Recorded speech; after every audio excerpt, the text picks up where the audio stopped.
My child, stop scrolling. Lean in. What you are about to hear is not just another message.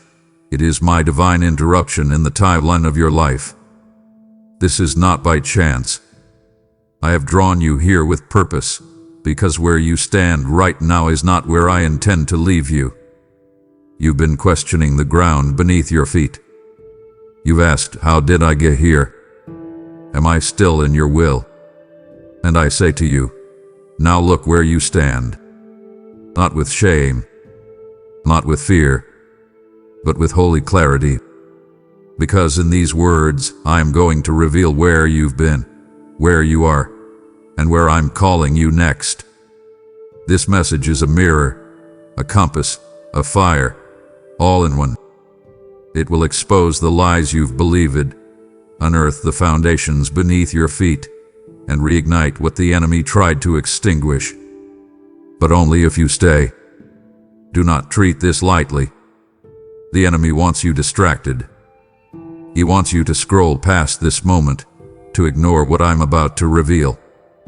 But if you turn away now, you may miss the one word that could shift your entire destiny. So I say this with love, but with fire. Listen to the very end. Do not move until I am finished. Your future is not behind you. It's waiting in the next breath of this message. This is your moment of divine reckoning, a sacred unveiling of your position, your purpose, and your next command. Now stay with me and watch what happens when I show you where you truly stand. My child, come close. Let me remind you of a truth older than the stars. Before your lungs drew breath, before your mother whispered your name, before the foundations of the earth were set in place, I knew you. I knew the curve of your smile, the strength hidden in your tears, the fire I would kindle in your bones. I saw you in eternity's womb, and I formed you with my own hands, not hastily, not by chance, but with holy intention. You are not a mistake. You are not an afterthought. You are my masterpiece. I etched your identity into the marrow of creation. I wrote your name into the book that never fades, sealed with my love and covered in the ink of eternal purpose. Every heartbeat, every breath, every detail of your being was designed by me. You carry my fingerprint in your soul. My spirit whispered over your forming frame, and my voice sang over your sleeping shape. Even before you could cry out for me, I was already loving you, waiting for you, planning beauty for your days. I did not toss you into time like a leaf in the wind. No, I placed you precisely. You were planted in your generation like a seed sown by the hand of eternity. You walk paths I foresaw, meet battles I prepared you for, and carry answers I have hidden in you for this exact hour. You are not wandering through randomness. You are moving through my foreknowledge. Every step you take is known by me, and every stumble is caught in my mercy. Do not doubt this. You were fearfully and wonderfully made. My angels rejoiced the day you were conceived. Heaven watched with awe as I formed your mind, your heart, your gifts. I whispered dreams into your spirit. Some you have chased, others you have buried. But nothing I placed within you is wasted. Even in the wilderness, I am watering the seeds of my design. So I say to you now, look where you stand. This moment in your life is not a result of mere choices or consequences. It is a continuation of a divine plan I authored before the dawn. You are standing in the center of my knowing. I have seen your future, and I have called it good. I have already made a way through the places that frighten you. I have already made provision for what you lack. I have written hope into the days you have not yet lived. Breathe, my child. Feel me near. Your life was never random. Your existence is no accident. Your being carries the weight of my glory. So lift your head. Walk with the dignity of one who was chosen by God before time began. When you question your worth, remember, I set the stars in place, but I chose to dwell in you. Where the world forgets your name, remember, I wrote it into forever. Now, step into this truth. I have always known you. I have always wanted you. I have always loved you. And I always will. Where are you, my child? Not merely in location, not only in circumstance, but in spirit. Where are you? Are you walking in the light, or have you let the shadows become your home? Have you grown so used to survival that you've forgotten the sound of my voice? Pause now. Look within. I am not asking you for my sake. I know where you are. I ask for yours, so that you may see yourself through the lens of truth and not deception. Come into awareness. Let the fog lift. Let the veil tear. When I walked through Eden in the cool of the day and called to Adam, "Where are you?" It wasn't because I could not see him. It was because he no longer saw himself rightly. He had stepped out of communion, out of confidence, out of the covering of my presence. And now I ask you that same question. Where are you? Have you wandered into distractions? Have the voices of the world become louder than mine? Have you let shame cloak your steps, convincing you to hide from the one who formed you? Don't turn away, turn inward. Let truth pierce through the noise. I am shining a light not to condemn, but to awaken. I want you to see clearly. I want you to name the distance, not so you drown in it, but so you can begin to walk back toward me. You don't have to fix everything before you come. You just have to be honest. You just have to respond. You have measured yourself by flawed standards, compared your journey to others, looked at timelines that were never mine. And in doing so, you've wearied your soul. But I never called you to the world's version of success. I called you to faithfulness, to intimacy, to alignment with me. I called you to walk with me, not to run ahead or lag behind. I know the way. I am the way. So take inventory now. Examine not just your hands, but your heart. Have you drawn near, or have you allowed distance to grow? Do not pretend. Do not pacify your ache with activity. Bring your heart to me. Bring your truth. Let my spirit search the hidden rooms of your soul.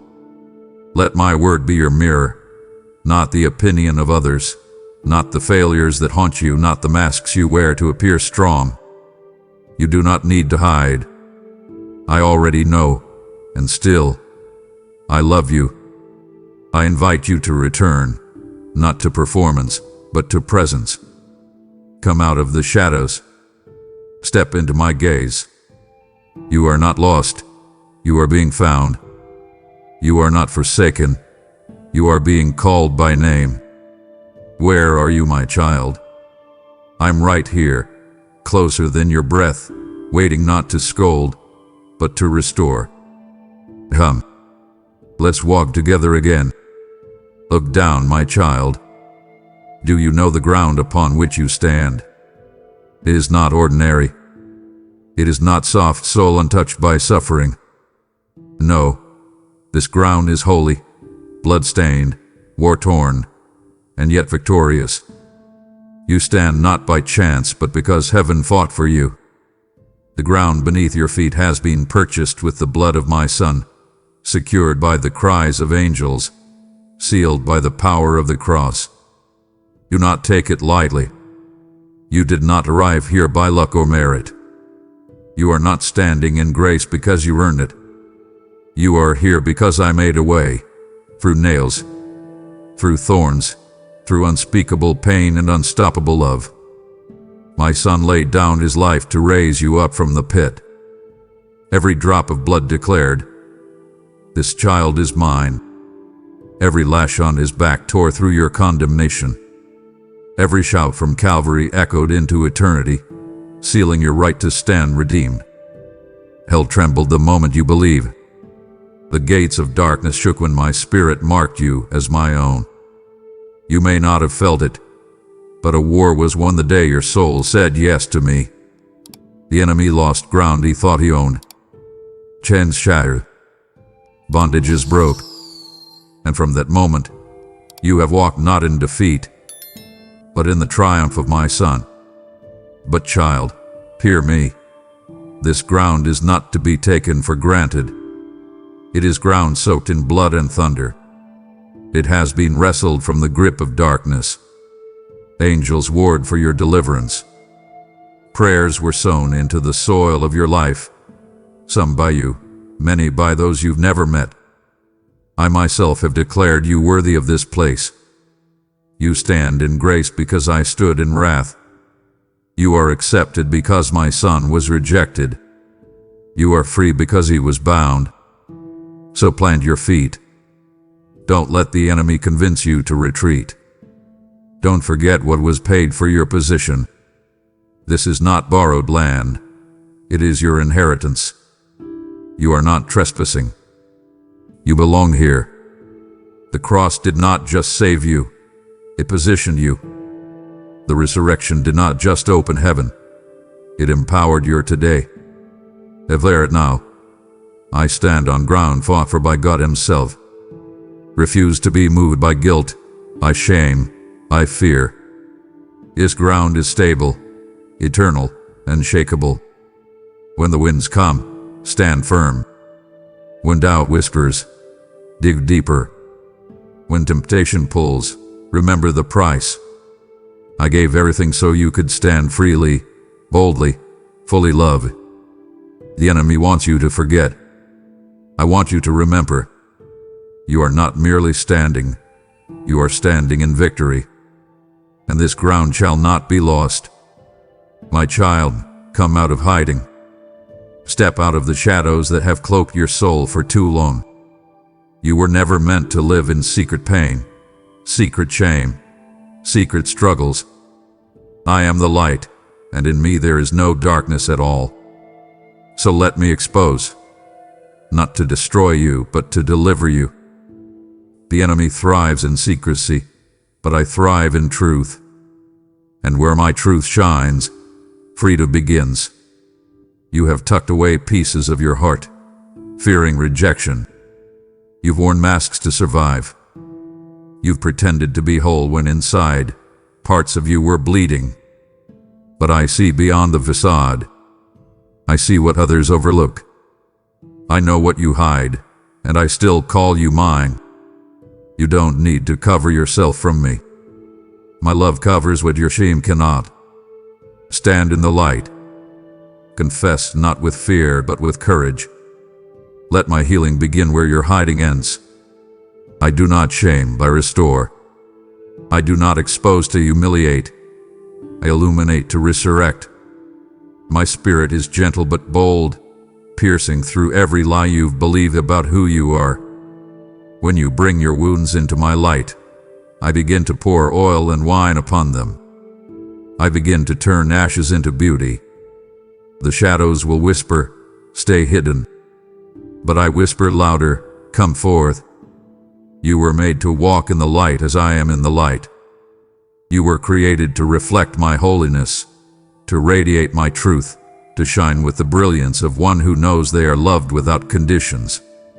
Let go of the guilt that clings. Let go of the silence that suffocates. Let go of the fear that says, if they knew me, they would walk away. I already know you, and I have never walked away. I move toward you, not from you.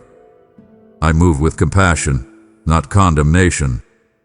My arms are open. My light is warm. My presence is safe. So rise, child of the light. Walk boldly into the day. Let your life be a beacon, not a burden. Speak honestly. Love freely. Worship openly. Confess when you fall, knowing I lift quickly. The light does not make you perfect. It makes you pure. It burns away what cannot remain. It fills the spaces that once held secrets and replaces them with sacred joy. You no longer belong in the shadows. You never did. Now stand tall, uncovered, and unashamed. I have called you into light, and that is where you will thrive. Listen to me now. The world has spoken over you, but I did not authorize those words. Labels have been stuck to your soul like chains. Failure, too late, not enough, forgotten, but I did not write those names upon you. I am the one who named you before your first cry. I called you my beloved, my chosen, my treasure. What I declare over you is unshakable, eternal, higher than every human verdict. The world may try to define you by your weakness, but I have marked you by my strength. You are not abandoned, you are adopted. You are not rejected, you are redeemed. I know what you've done, but I also know who you are. And the two are not the same. You are not the product of your past. You are the evidence of my promise. You are not the sum of what they said. You are the living proof of what I've spoken. Do not anchor your identity in fleeting opinions. Anchor it in my eternal word. Let every false title fall. Let every lie be silenced. Your identity is not up for negotiation. You bear my image. My spirit dwells within you. My authority covers you. I did not create you to shrink beneath criticism or collapse under the weight of comparison. I made you to rise with purpose, to walk with dignity, to reflect the light of my glory in every place your feet touch. So lift your head, straighten your back. You are royalty in my kingdom, not a beggar hoping for scraps. You sit at my table, not outside the gate. You carry divine blood in your spiritual veins. You may have believed the enemy's lies for so long that truth feels foreign. But hear me, your worth does not rise and fall with performance. It does not shift with public approval. It is anchored in my covenant with you. And I do not break what I bind. You were not created to be tolerated. You were created to be celebrated in the courts of heaven. I delight in you. I rejoice over you with singing. I watch you with joy, not disappointment. Let me reintroduce you to yourself. You are a warrior wrapped in grace. You are a vessel of wisdom and wonder. You are powerful, even when you feel weak. You are seen when you feel invisible. You are essential, even when you feel replaceable. My child, you matter more than you know. Not because of what you do, but because of who you are to me. Now receive this charge. Do not walk another day in the costume the world gave you. Wear the robe I've placed upon your shoulders. Speak as one who carries heaven. Move as one who knows they are deeply loved. Believe what I say about you more than what anyone else does. You are mine, and that identity will never be revoked. My child, do not walk away now. I have only begun to unveil what heaven is crying to release into your spirit. If you stop here, you will miss the very answer you've been asking me for in silence. It would grieve my heart to watch you turn from the invitation I have personally prepared for you. I am not calling you to curiosity, I am calling you to transformation. So stay. Honor what I am pouring into your soul. This moment is holy. There was a time, my child, when your heart burned like a lamp in the temple, pure, passionate, unashamed. You rose with praise on your lips and slept with my name echoing through your dreams. You sought me not out of need alone, but out of love. You sang to me when no one else was watching. You poured out your worship when no one was applauding. You had nothing to prove and everything to give. And I was there, drinking in your devotion like incense from the altar. But slowly, distractions crept in. The fire that once danced in your chest began to flicker. Not all at once, but gradually, subtly. You got busy. You got tired. You outwinded. And the passion that once surged like a river was reduced to a silent trickle. I saw it happen, not with anger but with aching, I saw you trade encounters for obligations. You stopped coming to the secret place. You began living on yesterday's flame, forgetting that today's battle needs fresh fire. And yet, I do not come to accuse, I come to awaken. I call you not into regret, but into remembrance. Look back, not to mourn, but to measure. You were made for the mountain, but you settled in the valley. You were called to intimacy, but you've grown used to distance. Return to me. Come up again. Let conviction stir what comfort has silenced. Your fall is not fatal, but ignoring it is. I don't want your rituals, and I want your heart. I don't need your perfection. I long for your presence. Come back to the garden, to the quiet, to the place where we walked as friends. You may feel unworthy, but I have clothed you in righteousness. You may feel ashamed, but I washed that shame in the blood of the Lamb. You may feel too far gone, but I'm closer than ever, whispering, return. Let me rebuild what compromise has torn down. Let me restore the years you think are lost. Let me reignite what once burned within you. The same God who met you on the mountaintop is calling you there again. This time, deeper. This time, stronger. This time, forever. Do not run from this invitation. Do not cover your ears to the whisper of conviction. It is not meant to crush you. It's meant to call you home. So rise. Climb again. Pray again. Weep if you must, but do not stay in ashes. Your first love awaits. My arms are open. The oil is ready. The flame is still alive. And I, your God, am not finished with you. Now pause, my child. Before you take another step, examine what lies beneath your feet. What are you truly standing on? Is it my word or shifting human reasoning? Are your convictions rooted in Scripture or in sentiments that change with the season? The storms that come do not build character. They reveal it. And what is hidden under your feet will soon be tested by wind, fire, and flood. To look cozy. Your future depends on it. I gave you a rock, not sand. I gave you unshakable truth, not temporary comfort. My word is not a suggestion. It is the only sure foundation in a collapsing world. I do not want your life to be built on borrowed beliefs or recycled religion. I want you rooted, grounded, deeply anchored in me. The opinions of culture will shift. Emotions will betray you. But I remain faithful, eternal, unmoved. Ask yourself, is your confidence in your plans or in my presence? Have you built your identity on applause or on alignment with my spirit? Have you settled for shallow wells when I offer rivers that run deep? I call you now to test every beam, inspect every pillar. If it was not built by me, it will not withstand the storm. Let your roots go deep into my truth. Let your faith be more than feelings. Let obedience become your architecture. You not be content with surface-level faith that looks impressive but crumbles under pressure. I desire endurance, not empty spectacle. I desire holiness, not hollow praise. This is not a call to panic. It is a call to prepare. Build wisely.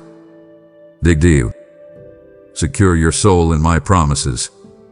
And when the rain falls, and it will, your house will not fall. Others may collapse. The proud may fall. But you, planted on me, will remain. Examine the hidden things. Bring me your fears. Reveal the cracks. I do not condemn what is exposed. I restore it.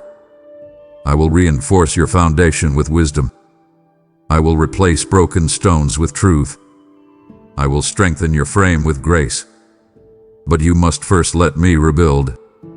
Do not settle for shallow faith when I offer you eternal strength.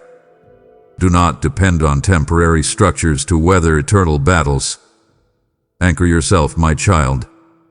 Stand on what is solid. Stand on what is mine. And when the shaking comes, you will not be moved. You were not born into this generation by mistake. I did not miscalculate the year that would shape you, nor did I overlook the challenges you would face.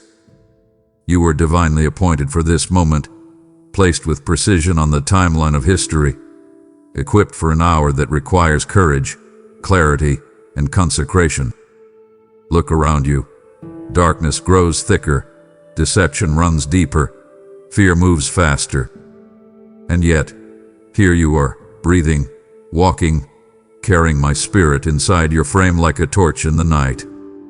I did not merely call you to survive this season. I anointed you to transform it. I gave you gifts tailored for this time. I buried treasures inside of you that only now are beginning to rise. The cries you've never heard are the ones your life was designed to answer. The battles you face are the very battlegrounds I have already secured in your name. This is not the wrong time. This is your time. Do not shrink back when the hour calls for boldness. Do not excuse yourself when I have included you. I have not asked you to be perfect. I have called you to be present, faithful, surrendered. You say, "Why me?" And I say, because I trust you with this weight. You carry solutions not because you are strong, but because I am with you. You shine not because you are flawless, but because my light cannot be hidden in a surrendered vessel. Lift your eyes and see. This is not just another day. This is a divine assignment. The world needs your voice, your wisdom, your warfare. Every scar on your soul is now a testimony I will use to heal others. Every tear you've cried has watered the ground of breakthrough. Every delay has prepared you. Every detour has refined you. You are not behind. You are exactly where I want you, on the edge of destiny. So step forward now. Walk into the calling. Embrace the pressure, for pressure produces power. Let go of what disqualified you in the past. I am not consulting your failures to determine your future. I see you fully, and I still say go. I am not waiting for a better version of you to emerge. I chose you as you are, because I see what you do not yet see, your future, wrapped in my glory. This hour is urgent. The harvest is ready. The time is now. Do not delay your obedience. Do not silence your gifts. Speak with boldness. Love with intensity. Live with holy resolve. I have entrusted this moment to you because I trust what I placed in you, and I will not fail to complete the work I have begun. You were not overlooked. You were not late. You were called. You are chosen. You are appointed for such a time as this. You have felt isolated, haven't you? As though your struggle is uniquely yours. As though no one could possibly understand the weight you carry. You have stared into silent rooms and wondered if anyone sees you. You have worshipped through weeping and still walked away feeling invisible. But I tell you now, look around. You are not alone. The enemy has tried to convince you otherwise, but that voice is a lie. I have surrounded you with a cloud of witnesses, saints who have run their race, interceding for you from eternity's balcony. I have placed my spirit within you, not as a visitor, but as a constant presence. He is your comforter, your counselor, your advocate, your strength. You have never once cried alone. Every tear had been caught, every groan interpreted, every sigh recorded in my book of remembrance. The body of Christ, your spiritual family, is not perfect, but it is yours. They carry parts of me that you cannot hold alone. Do not isolate yourself when I've created you for communion. Do not suffer in silence when I've placed help within reach. Reach for my people. Risk vulnerability. Allow love to find you again through others. I meet you in the embrace of the ones I've assigned to your journey. The enemy knows this, that isolated sheep are vulnerable prey. That's why he works so hard to disconnect you, to offend you, to deceive you into believing that withdrawal is safer than connection. But healing flows through community. Restoration begins with unity. I never meant for you to be a lone warrior. Even my son walked with 12. Even the strongest need someone to lean on. So open your eyes to the ones I've sent. You're not alone in your faith, your questions, your longing. Others are wrestling with similar giants. Others are carrying torches in the dark, just like you. And when your flame grows weak, their fire can warm your soul. You were never designed to carry every burden alone. That is why I gave you my spirit, and that is why I gave you each other. Do not mistake loneliness for abandonment. You have never been abandoned. I have walked beside you in every silent hallway, stood over you while you slept, and spoken to you through people you didn't even know were sent by me. You are surrounded by love, by power, by truth. But now, you must choose to see it. You must choose to engage. Step out of isolation. Silence the shame. Let yourself be found. I am in the middle of every gathering. I am in the quiet of every heartfelt prayer. I am in the hand that reaches for yours.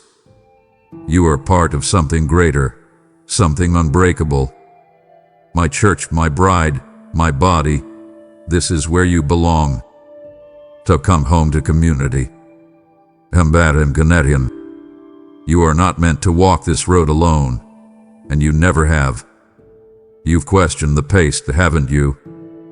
You've wondered if your prayers are echoing in a void, if your waiting has been in vain. You've walked and wondered if you've made any progress at all. But I tell you now, my child, you are closer than you think. Your breakthrough is not behind you. It is not out of reach. It is standing just beyond the next step of faith. Do not judge your journey by what you feel. Feelings are fragile. They are waves that rise and fall, but my promises are immovable. You are not led by emotion. You are led by my spirit. Every weary footstep, every whispered prayer, every act of obedience in the unseen had been building toward this moment. I see you pressing through pain. I see you choosing faith when doubt screams louder. And I say this now with clarity. You are on the edge of fulfillment. Hold on. You may not see the full picture yet, but I do. You are walking through the final stretch of the wilderness. The finish line is near. Your weariness is not a sign to give up. It's a sign that you've come far. The enemy only resists what threatens him, and your obedience is a threat to every power of darkness. Keep moving forward. You say, but I feel empty. I say, you are being emptied so I can fill you with something greater. You say, but nothing's changing. I say, I am working beneath the surface. You say, I'm not strong enough. I say, my strength is being made perfect in your weakness. So take the next step, even if it's shady, even if it's small. Every step forward is sacred. Every step forward is honored in heaven. Don't underestimate what I'm doing in the hidden. I've been preparing things you cannot yet see. The right door is about to open. The right voice is about to call. The right moment is about to break forth. But I need you to keep walking. Keep trusting. Keep sowing even through tears. For what you sow in pain, you will reap in joy. I am not far. I am in your breath, your thoughts, your heartbeat. You are closer than ever to your release, your reward, your resurrection. Do not retreat. Do not let fatigue speak louder than faith. You are not wandering. You are arriving. You are not forgotten. You are being positioned to breathe deeply. Let this truth settle in your bones. You are closer than you think. Heaven is moving. Angels are aligning. Doors are creaking open. And I, your God, am watching, waiting, and walking beside you until the moment it all unfolds. Stay the course. You're almost there. You've drawn near, my child. You felt the whisper of breakthrough in your bones. Now let me use you to bring the same nearness to someone else who is still holding on by a thread. Every super thanks, every membership, every seed you sow through giving is not charity, it's warfare. It is manna for the hungry, light for the lost, a trumpet in the night. I told you, give, and it will be given to you. And I never lie. You've said, Lord, I want to be used. This is the moment. This is the way. Support this mission now, so another weary soul can hear me say, you're closer than you think. I will bless your gift. I will mark your obedience. I will multiply what leaves your hand and return it as fire in your future. Now give. And let your offering awaken eternity. PayPal donation link is in the description below. You've come this far, do not silence what my spirit is still speaking. If you pause here, you will leave with echoes instead of impartation. It wounds my heart when you hear my voice but do not follow it to completion. I have so much more to reveal, more ground to break, more truth to awaken. This is not just about you hearing me, it's about you honoring what I'm giving you. Stay close. I am still speaking. And the next word could be the one that breaks the chain you've battled for years. You search for me in cathedrals, in sermons, in sacred songs, but have you looked within? I do not dwell in temples made by human hands. I have chosen your heart as my sanctuary. Not the version of your heart that is polished and pristine, but the real one. The one marked by scars, secrets, longings, and doubts. That is the place I call home. I have not come to visit you. I have come to reside, to remain, to abide forever. I do not require grand performance or flawless devotion. I require surrender. What I desire most is a heart that makes room for me, not out of obligation, but out of love. I knock at the door, not to demand entry, but to extend an invitation. Will you open? Will you allow me not just into the visible places, but into the locked chambers, the rooms you've closed because of fear or shame? I already know what's behind every door. Still, I long to enter and dwell there, not to condemn, but to cleanse and restore. Guard your heart, for it is sacred ground. Not because you are perfect, but because I have chosen to place my presence within you. From it flows your identity, your destiny, your authority. The world will try to pull your affections in every direction, but you must choose where your allegiance lies. If you let the noise of the world take root, your peace will wither. But if you let my word take root, you will flourish even in drought. Let me dwell in purity, not polluted by bitterness, unforgiveness, or compromise. I do not force holiness upon you, I empower you to walk in it. Holiness is not a burden, it is freedom. When you purify the space of your heart, my presence can flow without hindrance. That is where miracles are born. That is where transformation begins, not in outward displays, but in the hidden places only I can see. Invite me into your thoughts. Welcome me into your emotions. Let me shape your desires until they align with mine. I am not distant. I am dwelling. Every time you quiet your soul to hear me, I am speaking. Every time you open your heart in worship, I receive it like incense. You are not a vessel to be used and discarded. You are a temple to be filled and glorified. Now listen, if I live within you, You do not walk into any room alone. You carry my power. You radiate my peace. You host heaven inside your skin. So live from that truth. Let it govern your choices, your conversations, your dreams. You are not common. You are consecrated. Your heart is my dwelling place, and I have made it holy with my presence. You think it's too late. You've counted your mistakes, tallied your failures, and come to the conclusion that I must be done with you. But I tell you now, lift your head. My grace still covers you, not partially, not conditionally, fully, freely. Jehovah. Your sins do not scare me. Your shortcomings do not surprise me.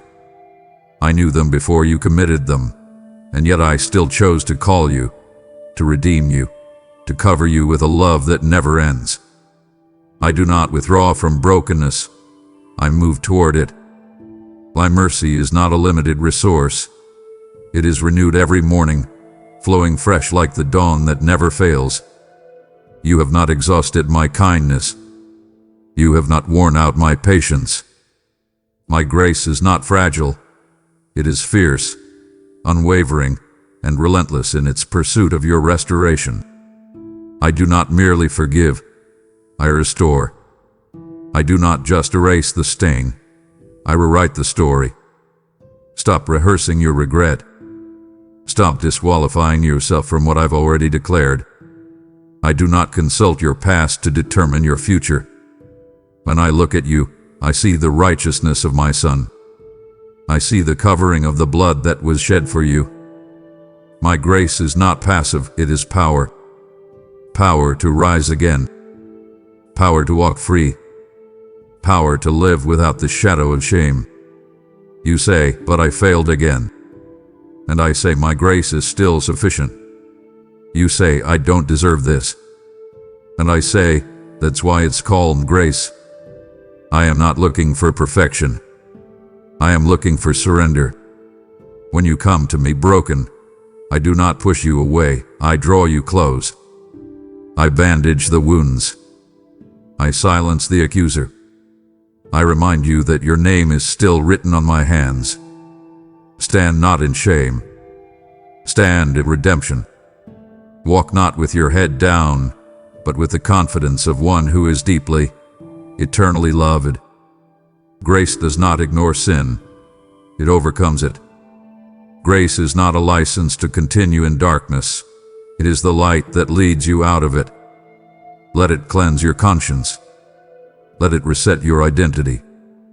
Let it give you the boldness to approach me, not as a slave fearing wrath, but as a child embraced by love.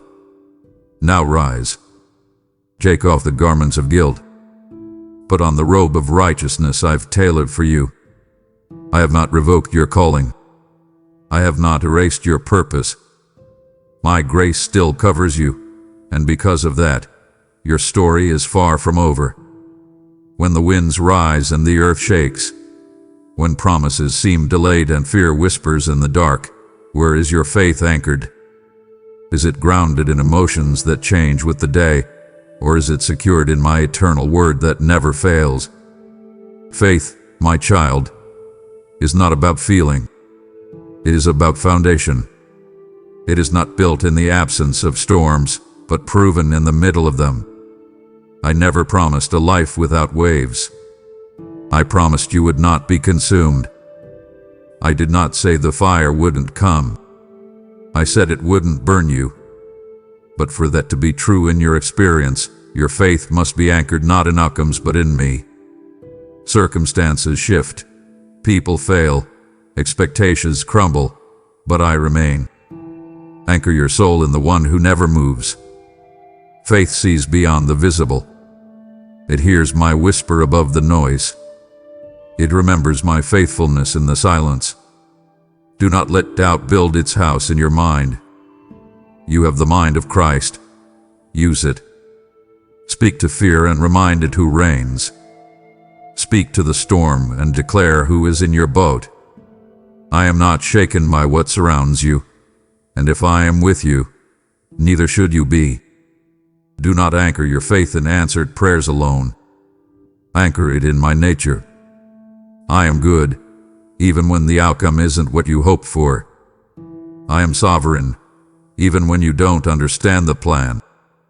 I am present even when you cannot feel me. That is the maturity I desire, to trust me when the evidence is lacking, to cling to me when clarity is distant. When your soul feels tossed by uncertainty, dig deeper. Let my word hold you like an anchor in the deep. Let my promises be the bedrock you build your life upon. Faith is not the absence of questions. It is the refusal to abandon truth while waiting for answers. Hold fast. The storm will pass, but what remains must be unshakable. Anchor yourself in my word daily. Speak it. Declare it. Believe it. My word is alive, it penetrates, it defends, it guides. Do not wait for peace to find you. Pursue it in my presence. Do not wait for the battle to end. Worship in the middle of it. Your faith is not fragile. It is forged in fire. It is refined through resistance. And I am guarding what I've placed within you. So ask yourself again, where is your faith anchored? If it is in me, you will not drift. You will not be broken. You will rise, even after the storm. And when the winds calm, you will see that I was with you the whole time. Do not lay down your sword. Do not build a bed where you fell. What knocked you down was not your ending. What broke your stride did not cancel your destiny. I saw the symbol. I heard the silence that followed. I witnessed the moment you stopped believing you could get back up. But listen closely now, my child. Rise again. I am not finished with you. I have never defined you by the fall. I define you by the rising. The righteous one may fall, but I command them to rise. What wounded you will not rule you. What delayed you will not disqualify you. My hand has not left you. My spirit has not withdrawn. I have not changed my mind about you. I knew every mistake you would make when I first called you, and I still said yes. I still say yes. The shame that clings to you is not from me. Shame immobilizes. I restore. Guilt chains. I release. What you lost can be recovered. What you broke can be mended. But only if you stand. Only if you let me help you to your feet. Stop waiting to feel worthy. Stop waiting for circumstances to align. I am not asking for perfection. I am commanding obedience. Let go of the grave clothes. They no longer belong on you. The tomb you've been living in was never meant to be your home. I speak resurrection over you. Not just of body, but of courage, of calling, of conviction. You are not stuck. You are not too far gone. You are not unusable. Every chapter you thought ended in failure can be rewritten with my power. Rise, not by your might, but by my spirit. Rise not by pretending, but by repenting. Let the truth cleanse your soul. Let my word reframe your vision. Let worship become the sound of your returning. There is still breath in your lungs. There is still oil in your lamp. There is still territory waiting to be taken. I do not retire my warriors. I refire them. I relight the flame that was never truly extinguished. So come out of despair. Shake the dust from your feet. Pick up your mantle again. Your past is not your master. Your weakness is not your identity. I am the one who restores, revives, and recommissions. You are not merely surviving. You are being summoned into purpose again. This is not the end of your story. This is the page that turns. This is the voice that breaks the silence. This is the hand reaching into the pit. I am that voice. I am that hand. And I say now with divine finality, rise. Look down, my child. What do you see? It may not seem like much to you. A talent, a word, a resource, a connection. But what you call small, I call significant. I am not asking you to bring what you do not have. I am asking you to recognize what I've already placed in your hands. Your breakthrough begins not when you acquire more, but when you activate what you already carry. The enemy wants you paralyzed by comparison. He whispers that you're unqualified, unequipped, uninspired. But I see treasure in your hands. I see answers wrapped in what you've been overlooking. I am the God who multiplies loaves and fish, who turns staffs into signs, who transforms oil into overflow. I do not need much. I only need surrender. What you release, I will multiply. What you hold back, I cannot bless. You've been waiting for the right time, but I tell you, the time is now. Use what I gave you. Speak what I placed in your mouth. Build with what I placed in your grasp. Move with what I poured into your spirit. You were never empty. You were never abandoned to fend for yourself. Even in your dry seasons, I hid provision within you. Do not underestimate faithfulness in small things. Every seed you plant in obedience will produce a harvest. Do not bury your gifts beneath insecurity.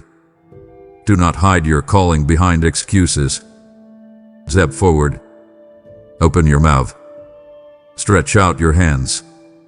Act in obedience even when you cannot see the full picture. I bless motion. I honor risk rooted in faith. You say, but I'm afraid I'll fail. I say, obey anyway. You say, what if it's not enough? I say, I am the God of more than enough. You say, but I only have a little. And I say, little in my hands becomes legacy. Start now. Write the vision. Share the word. Love the one in front of you. Mentor the soul I've brought near. Give the gift. Launch the work. Create with courage. Every action of obedience opens doors you cannot see yet. I do not require clarity. I require trust. I will bring me increase, but only when you take the first step. So stop waiting. Stop hesitating. Look again at what you carry. Your hands are not empty. Your purpose is not suspended. Your calling is not postponed. I placed tools in your grasp long before you knew their value.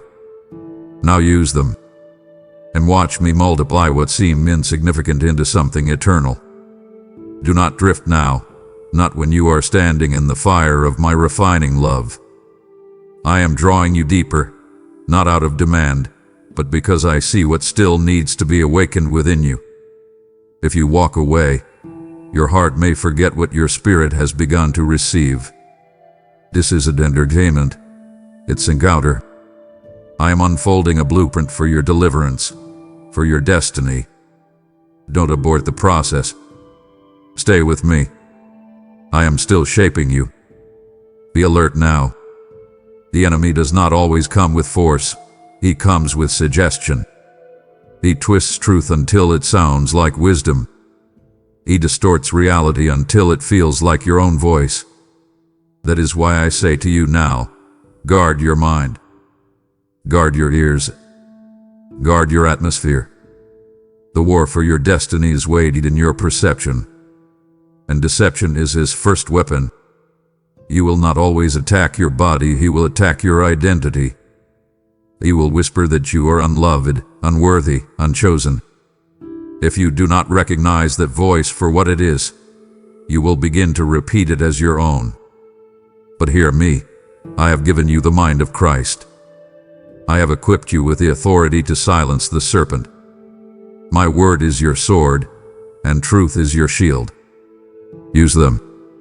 The enemy's goal is not simply to tempt you. It is to get you to agree with a lie. Because once you agree with it, you begin to build your life around it. But I am calling you into alignment, not with emotion, not with culture, but with truth. And truth is not an opinion. Truth is a person. I am the truth. And in me, there is no deception, no distortion, no shadow shifting. So confront the lies. Do not entertain them. Speak against them. Speak my promises out loud. Declare my word until it becomes louder than your thoughts. Saturate your environment with worship. Turn off what pollutes. Step away from what deceives. You are not defenseless. You are fully armed. Do not wait until the lies become beliefs. Uproot them now. Identify them with precision. Replace them with my declarations. You are not hopeless. You are not forgotten. You are not too late. Every time you expose a lie, you reclaim territory.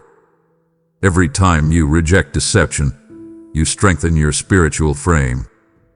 I gave you authority, not to simply survive, but to conquer. I gave you discernment, not to just notice evil, but to dismantle it. Your mind is a battlefield, but you are not a victim. You are more than a conqueror through me. Now take up your weapons. Armor yourself daily. Speak like a soldier. Think like a victor. Move like one who is not deceived. You will not be taken out by lies, not on my watch.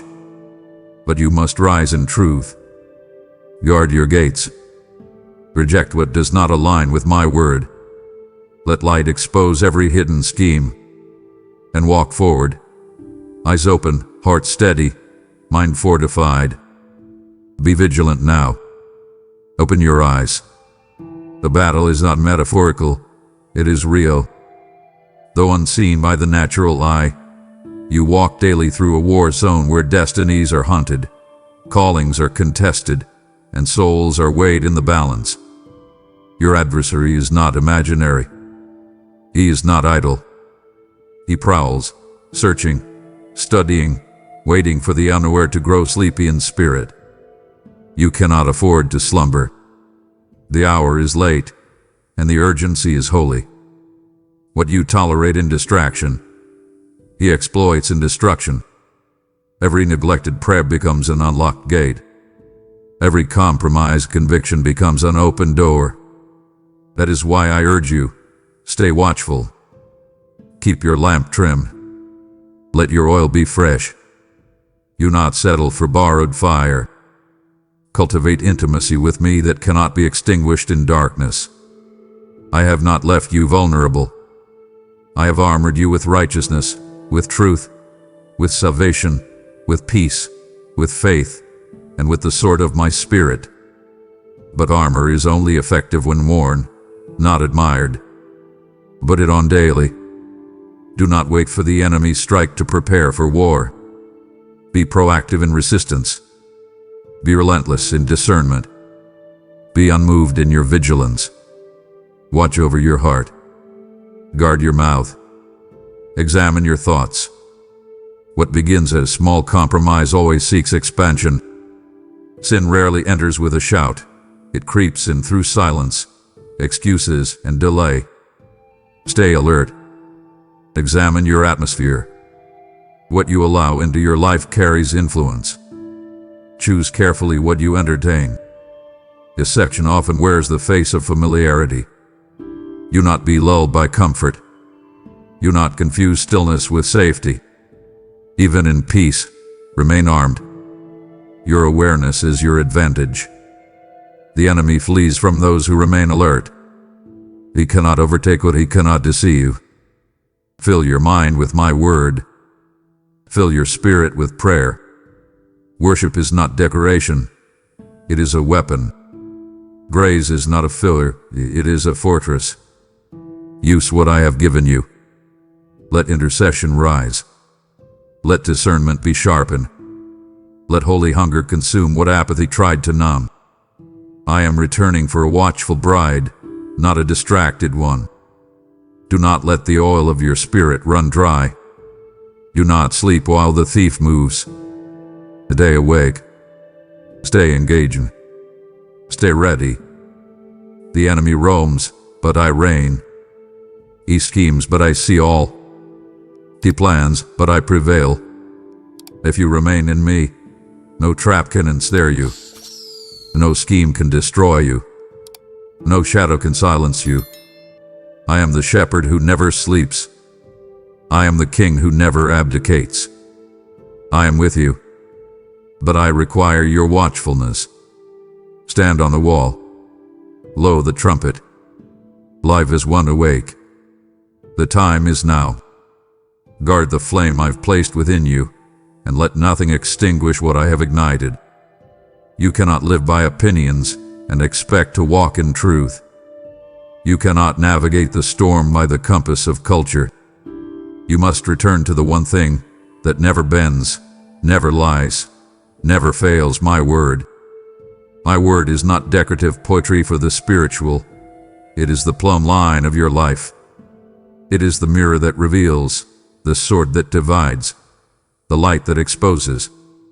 Let it judge your position. You say, but I feel I'm doing well. Feelings are deceptive. They change with the winds of circumstance. You say, others think I'm fine. People can only see what is external. But I see the motives, the intentions, the hidden places no man can access. My word discerns what your emotions disguise. It separates truth from illusion, purity from pretense, obedience from appearance. Let me show you where you stand. Not by comparison to others, but by the measure of my righteousness. Not according to your convenience, but according to my commands. I am not interested in image, I am interested in alignment. Where are your feet placed? What is beneath your convictions? What is holding the weight of your calling? You must let my word define your location before you can walk in your destination. Stop measuring yourself against a culture that is blind. Stop justifying compromise through consensus. Let the fire of Scripture refine your vision. Read it not just to gain knowledge, but to be recalibrated. Let it confront your inconsistencies. Let it adjust your course. Let it reestablish your footing when the storm tries to sway you. My word is not a background hum. It is a trumpet. It does not soothe sin, it uproots it. It does not whisper comfort where conviction is needed. It declares truth without apology. Let it pierce. Let it divide. Let it do its holy work. If you yield to it, it will not condemn you. It will realign you. It will show you the way back when you've drifted without realizing it. Be not a hearer only. Be a doer. Application is where revelation becomes transformation. Obedience is the mark of those who truly know me. Many quote my word, but few live it. Be one who lives it. When it costs, when it hurts, when it stretches, that is where my power flows freely. Let every opinion bow. Let every emotion yield. Let every false foundation be exposed and removed. This is not about perfection. It is about posture. Come back into alignment. Let the standard of my word reframe your perspective. Let it sharpen your discernment. Let it govern your responses. Let it correct, cleanse, and confirm. I do not judge by outward appearance. I judge by the standard of truth. And truth is not subjective. It is eternal. My word does not evolve, it endures. Anchor yourself in it.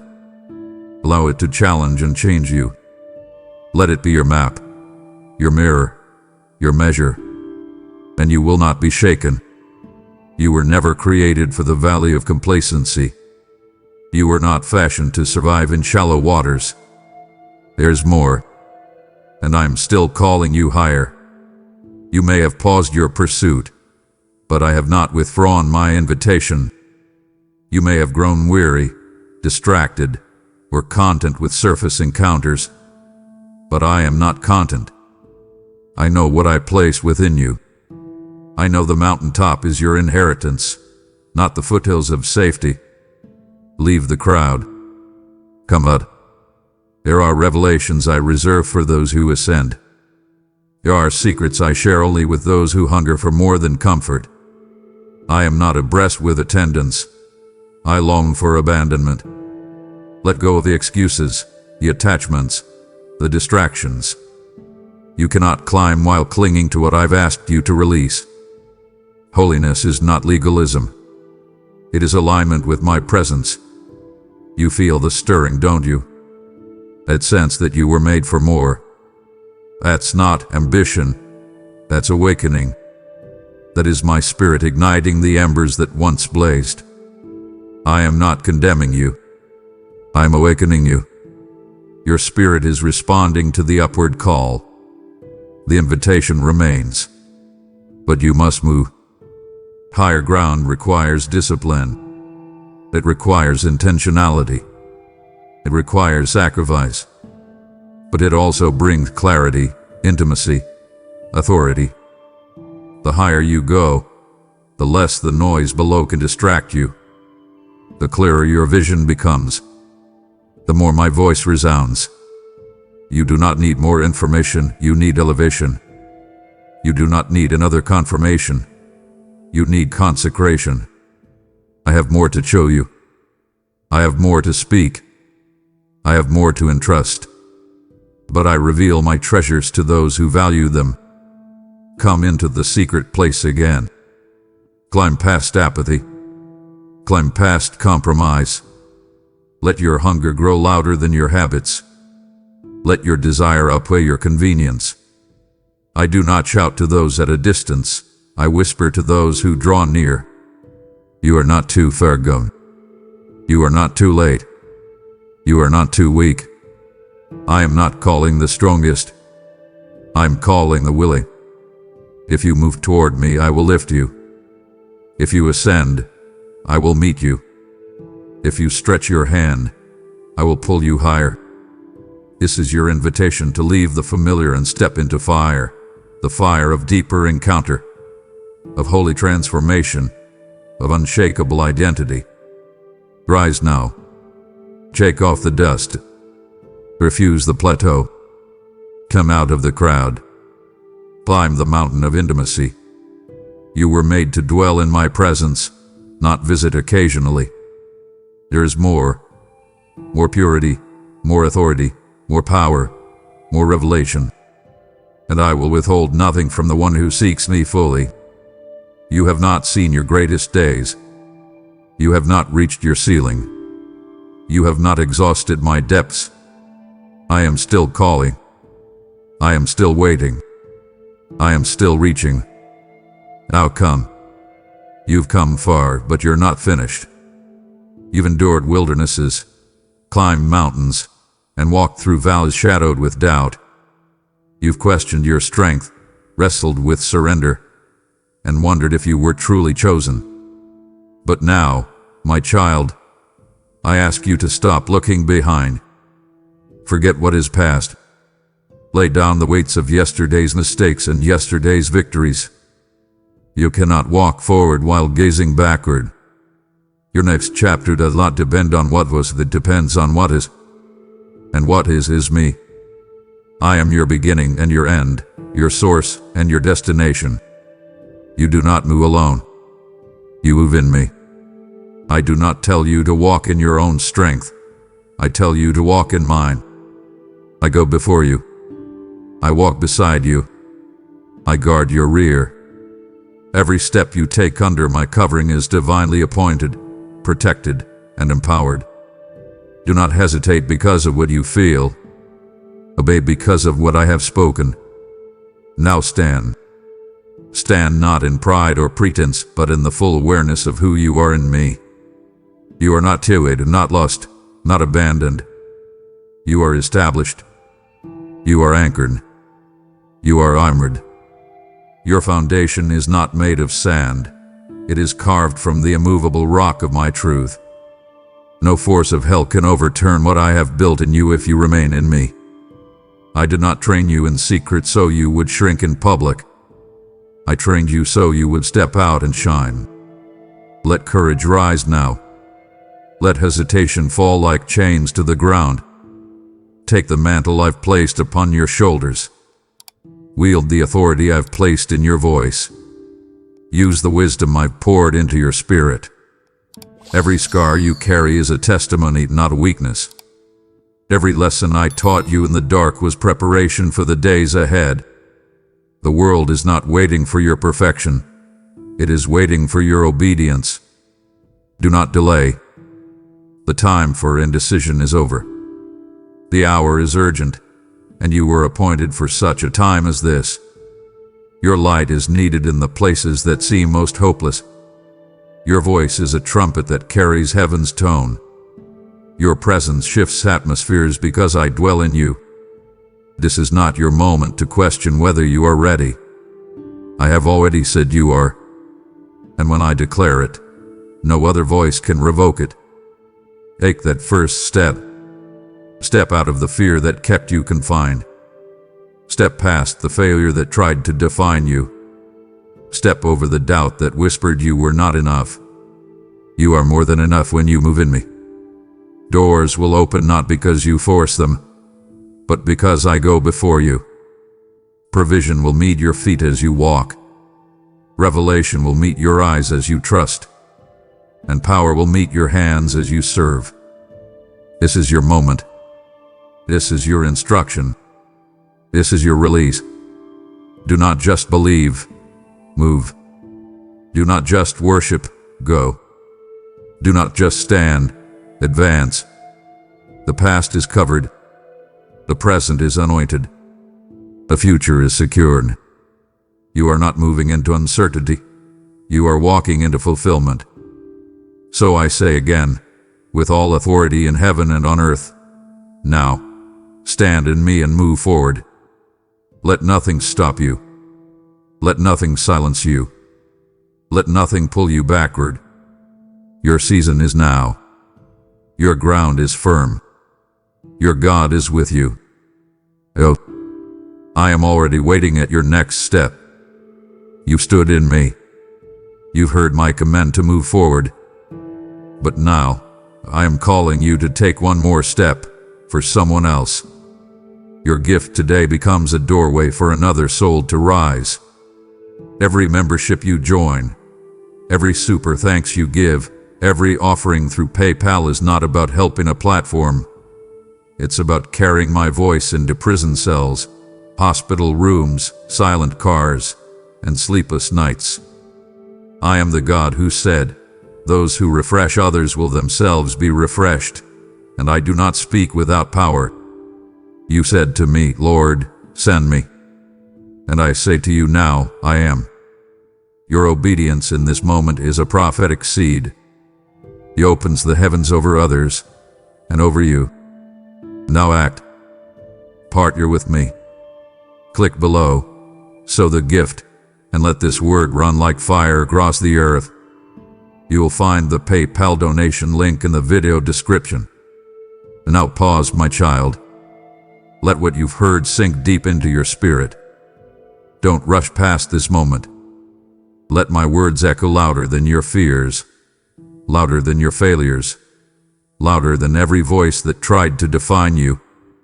Look at where you are, not by the measure of men, but by the miracle of grace.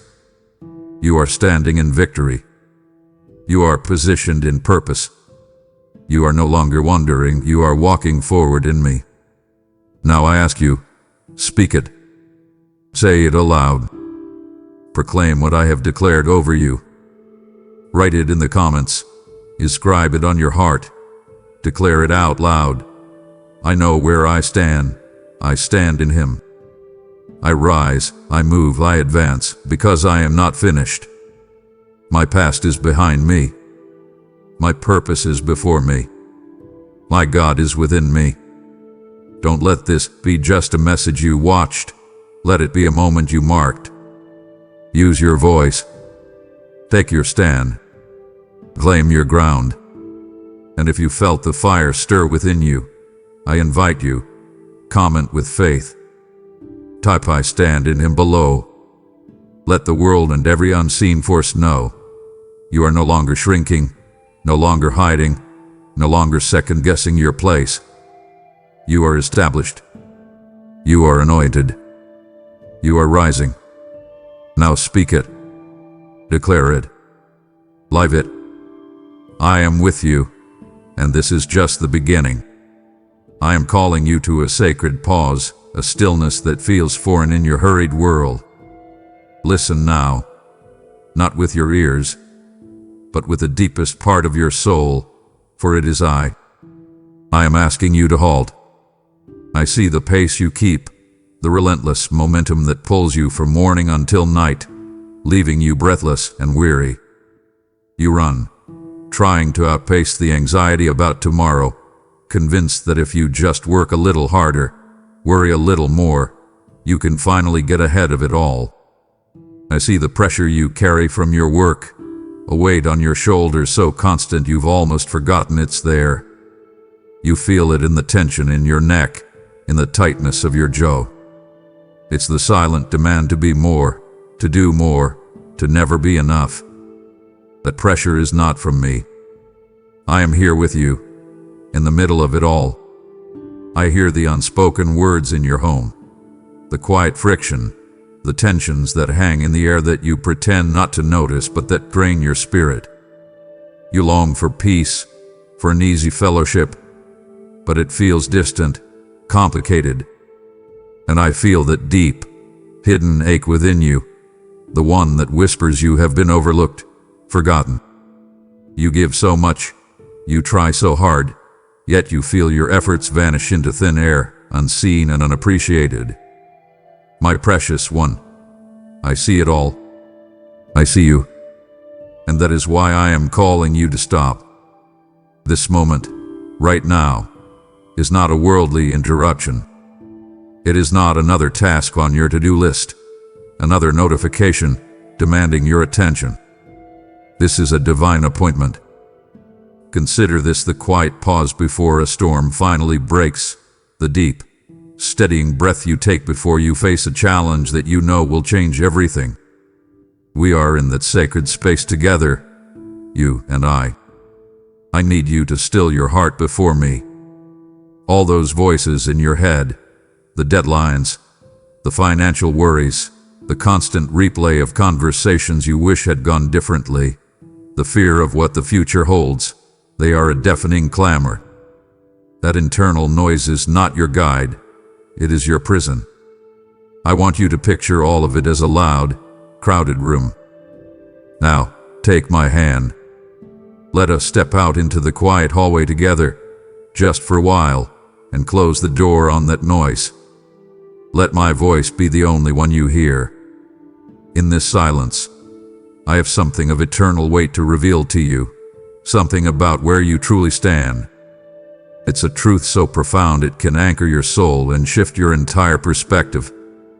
This is not about condemnation. It is about clarification. In the sacred stillness, right here with me, I want my clarity to be born within you, washing away the fog of fear and confusion. Breathe in. Feel my presence wrapping around you. This pause is my gift to you. Receive it. My child, I have spoken the first part of our conversation. Read these words, let them settle deep within your spirit, and tell me if this is the path you wish for us to continue on. I am here, and I await your response. Now that we are still, I want you to consider something vital. Look down, not with your eyes, but with your heart. Think about the very ground beneath your feet, the foundation upon which you have built your life. For so long, you have been trying to stand on shifting sand, and you wonder why you feel so unstable. You have built your sense of security on the flimsy floorboards of people's approval, and you are terrified when they creak and groan. You have tried to stand on the crumbling ledge of your own strength, your own intellect, your own ability to control outcomes, and you are exhausted from the constant effort of holding it all together. You have placed your hope in your job, in your bank account, in a relationship, believing these things could hold you up. But what happens when the job is threatened? When the money runs low? When the people you rely on let you down? You sink. The ground gives way. That knot in your stomach, that feeling of free-falling panic when circumstances change, that is the feeling of sinking sand. But the ground where I have you standing now, in this moment with me, is different. Feel it.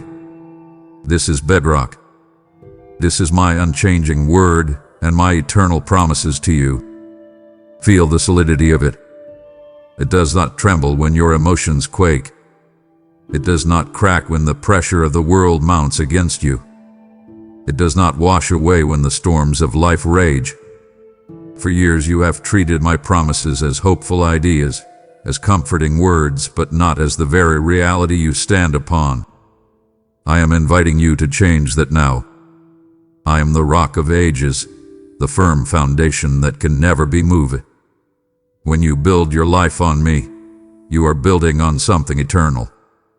When you stand on my truth that I love you, that I have forgiven you, that I am with you, that I am working all things for your good, you are standing on unshakable ground. I want you to test it. Let your full weight rest here.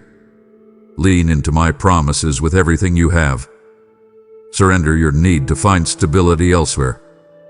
I can hold you. I will not fail you. Every other ground, everything else you have ever tried to stand on, is sinking sand. It is time to stop building there. It is time to stand, truly stand, upon your Redeemer. From this solid place, I want you to look back with me. Do not be afraid. We are not going back to dwell in the pain, but to understand the journey that brought you here. Remember that season of darkness, the one where you were utterly convinced the sun would never rise again on your life.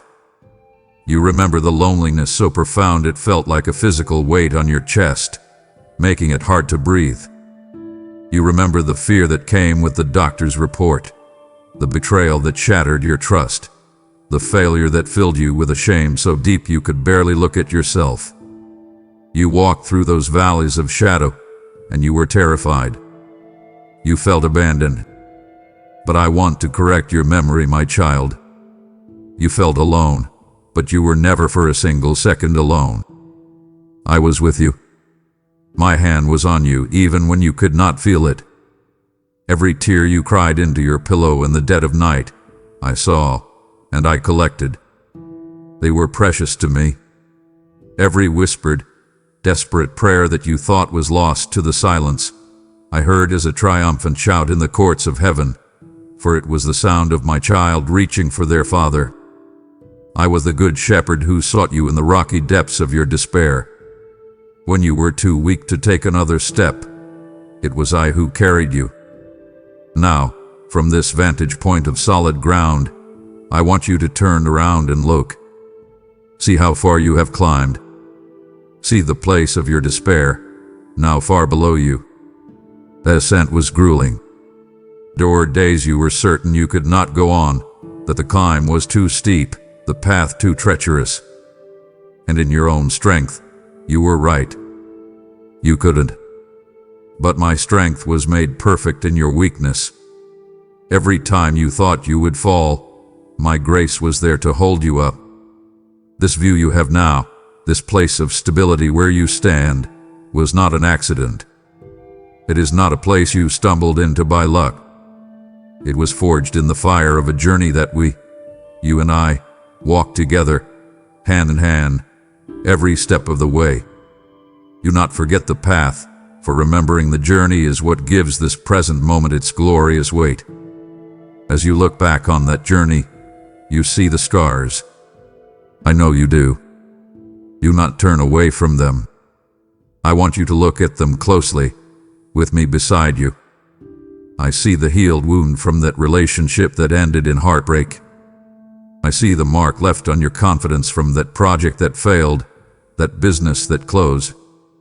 I see the invisible wounds, the deepest ones, left by careless words spoken over you in anger or dismissal, words that told you that you were not enough. For so long, you have looked at these scars with shame. You have tried to hide them, to pretend they don't exist, believing they are signs of your failure, your weakness, your brokenness. But today, I am giving you a new perspective. Listen to me, my beloved. Those are not marks of shame. They are monuments to my grace. They are your trophies. Each one tells a story that must be told. It is the story of a battle that was fought, and a victory that was won. It was my victory, won through you. These scars testify to a watching world, and more importantly, they testify to you. They are undeniable proof that what the enemy intended for your utter destruction, I have masterfully and wonderfully turned for your good. They shout to everyone who sees the light in you that you are a survivor, that you are resilient beyond measure, because your Redeemer lives.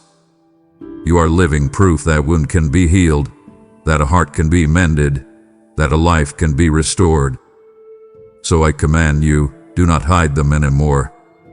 Do not speak of them with a whisper of embarrassment. They are the evidence of your strength and the irrefutable proof of my redemption. Your survival, my child, was never in question. From the moment you gave your life to me, it was hidden with Christ in God. You were safe in my arms all along, even when you felt you were bleeding out on the battlefield. Those scars are the beautiful, rugged texture of a life lived in faith, a testament to a warrior who is still standing. And now, turn your attention from the past to this present moment. Look at yourself as you stand here. I know how you feel. You feel vulnerable, exposed. You feel the chill of the world's indifference and the sharp winds of criticism.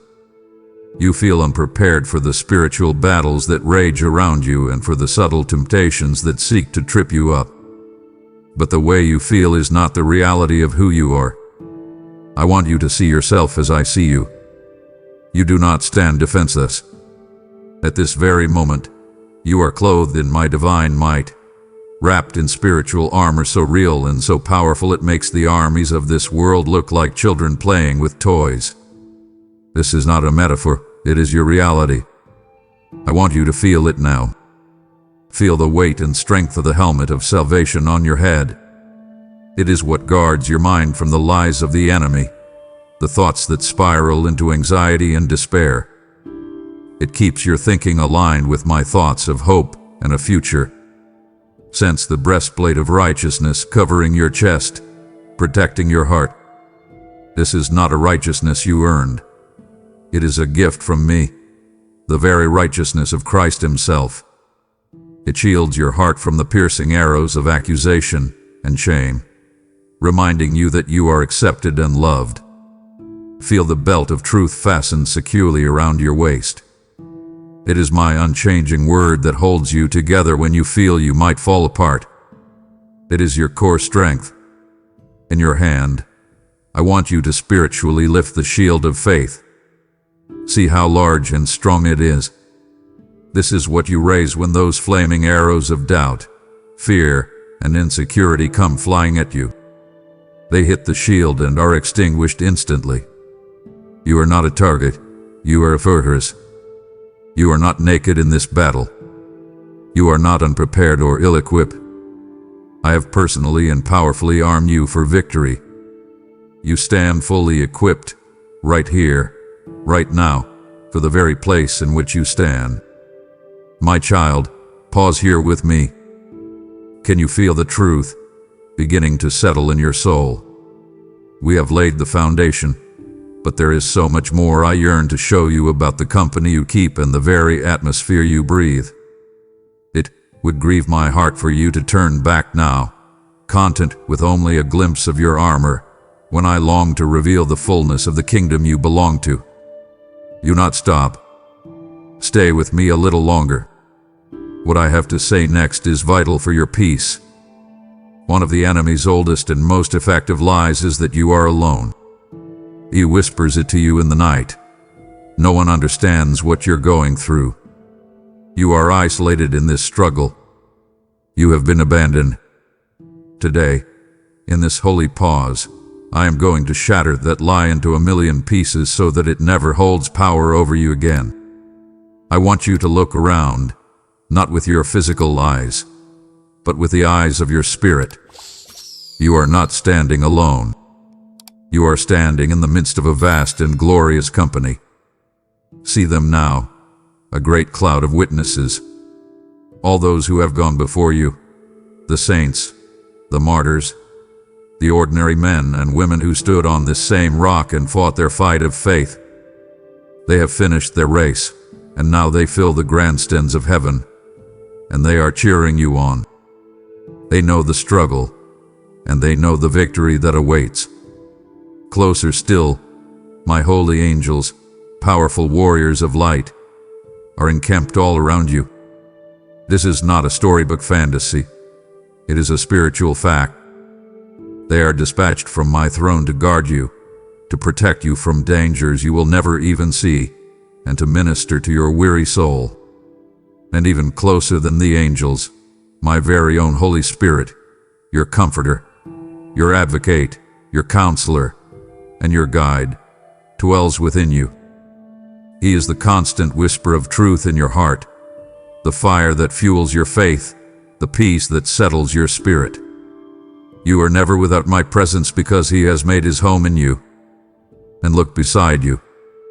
You stand shoulder to shoulder with millions of your brothers and sisters in the faith across this earth, a global family bound by my blood. Many of them are facing the very same fears, praying the very same prayers as you at this exact moment. And above all of them, beyond all of them, and closer to you than your own breath, I am with you. I will never, ever leave you or forsake you.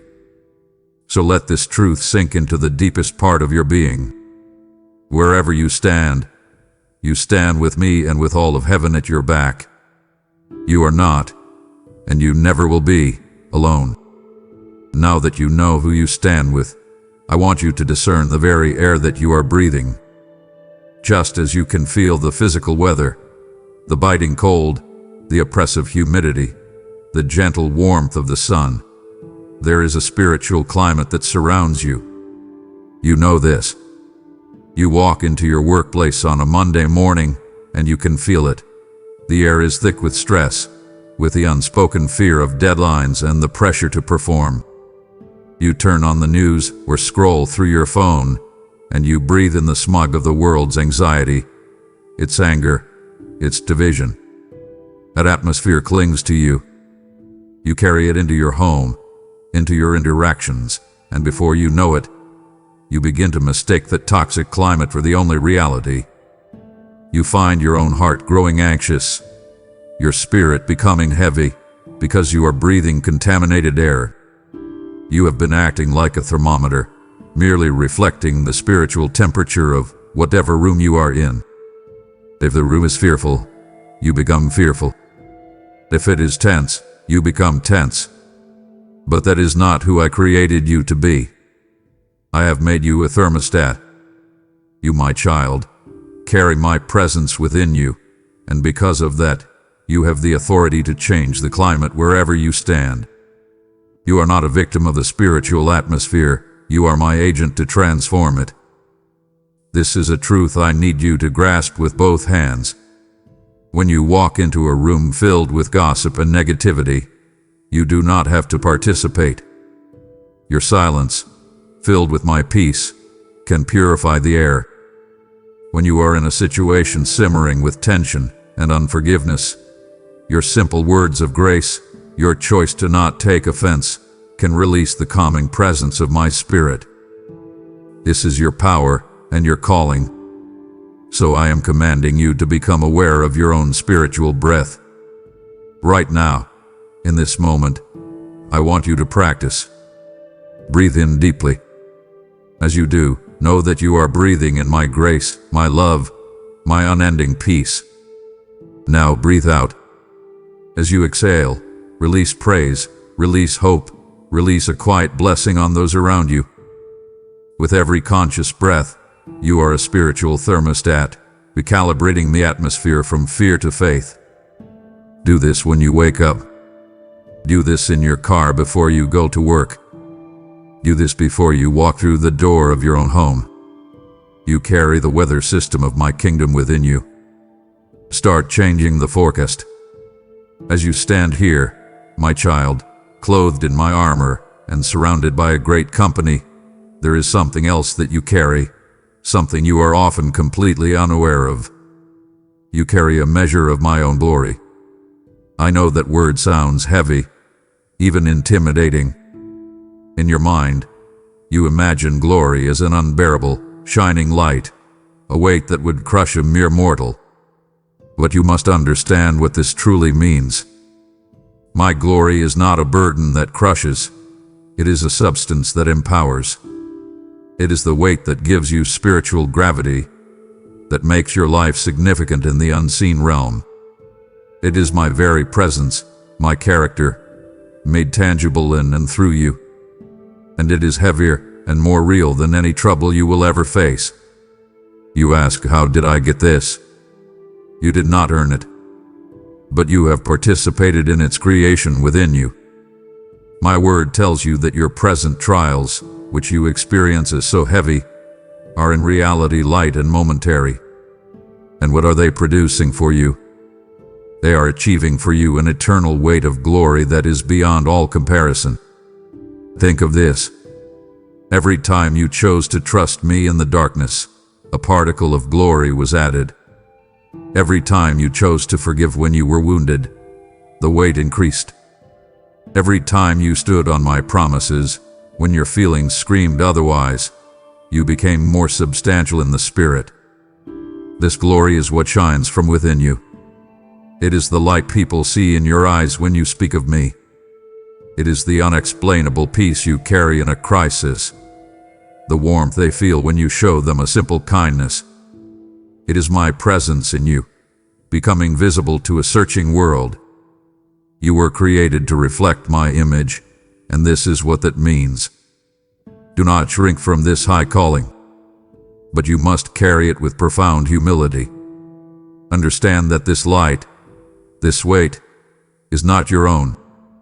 It is my gift, my life in you. The moment you believe it originates with you, the moment you take credit for it, it begins to dim.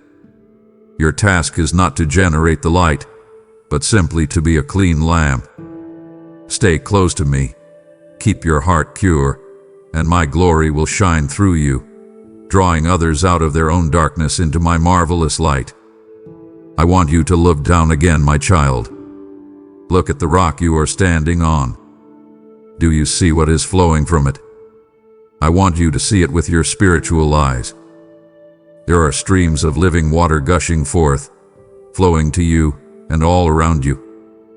For too long, you have been living with a mindset of scarcity, a theology of not enough. You have been looking at your own empty hands, your own limited resources, and your heart has been filled with fear. Will there be enough money to pay the bills this month? Will I have enough strength to get through this week? Will I have enough wisdom to handle this difficult person? Will I have enough love to give to my family when I feel so drained? You have been staring at your own empty cup, and it has made you thirsty and afraid. Today, I want to remind you of my name. One of my names is Jehovah Jireh, the Lord who provides. This is not just something I do, it is who I am. Your very position, standing on me, is a position of abundant, unending supply. You must shift your focus from your lack to my infinite resources. And understand, my provision is not just the money you need. That is the smallest part of it. I am your provision of peace when your mind is in chaos. I am your provision of physical strength when your body is weak and weary. I am your provision of supernatural wisdom when you have no idea which way to turn.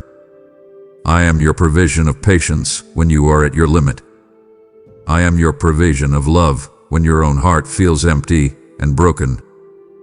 This world offers you cracked cisterns, broken wells that promise fulfillment but always leave you thirstier than before. You have tried to draw water from the well of human approval, from the well of worldly success, from the well of material possessions, and your soul is still parched.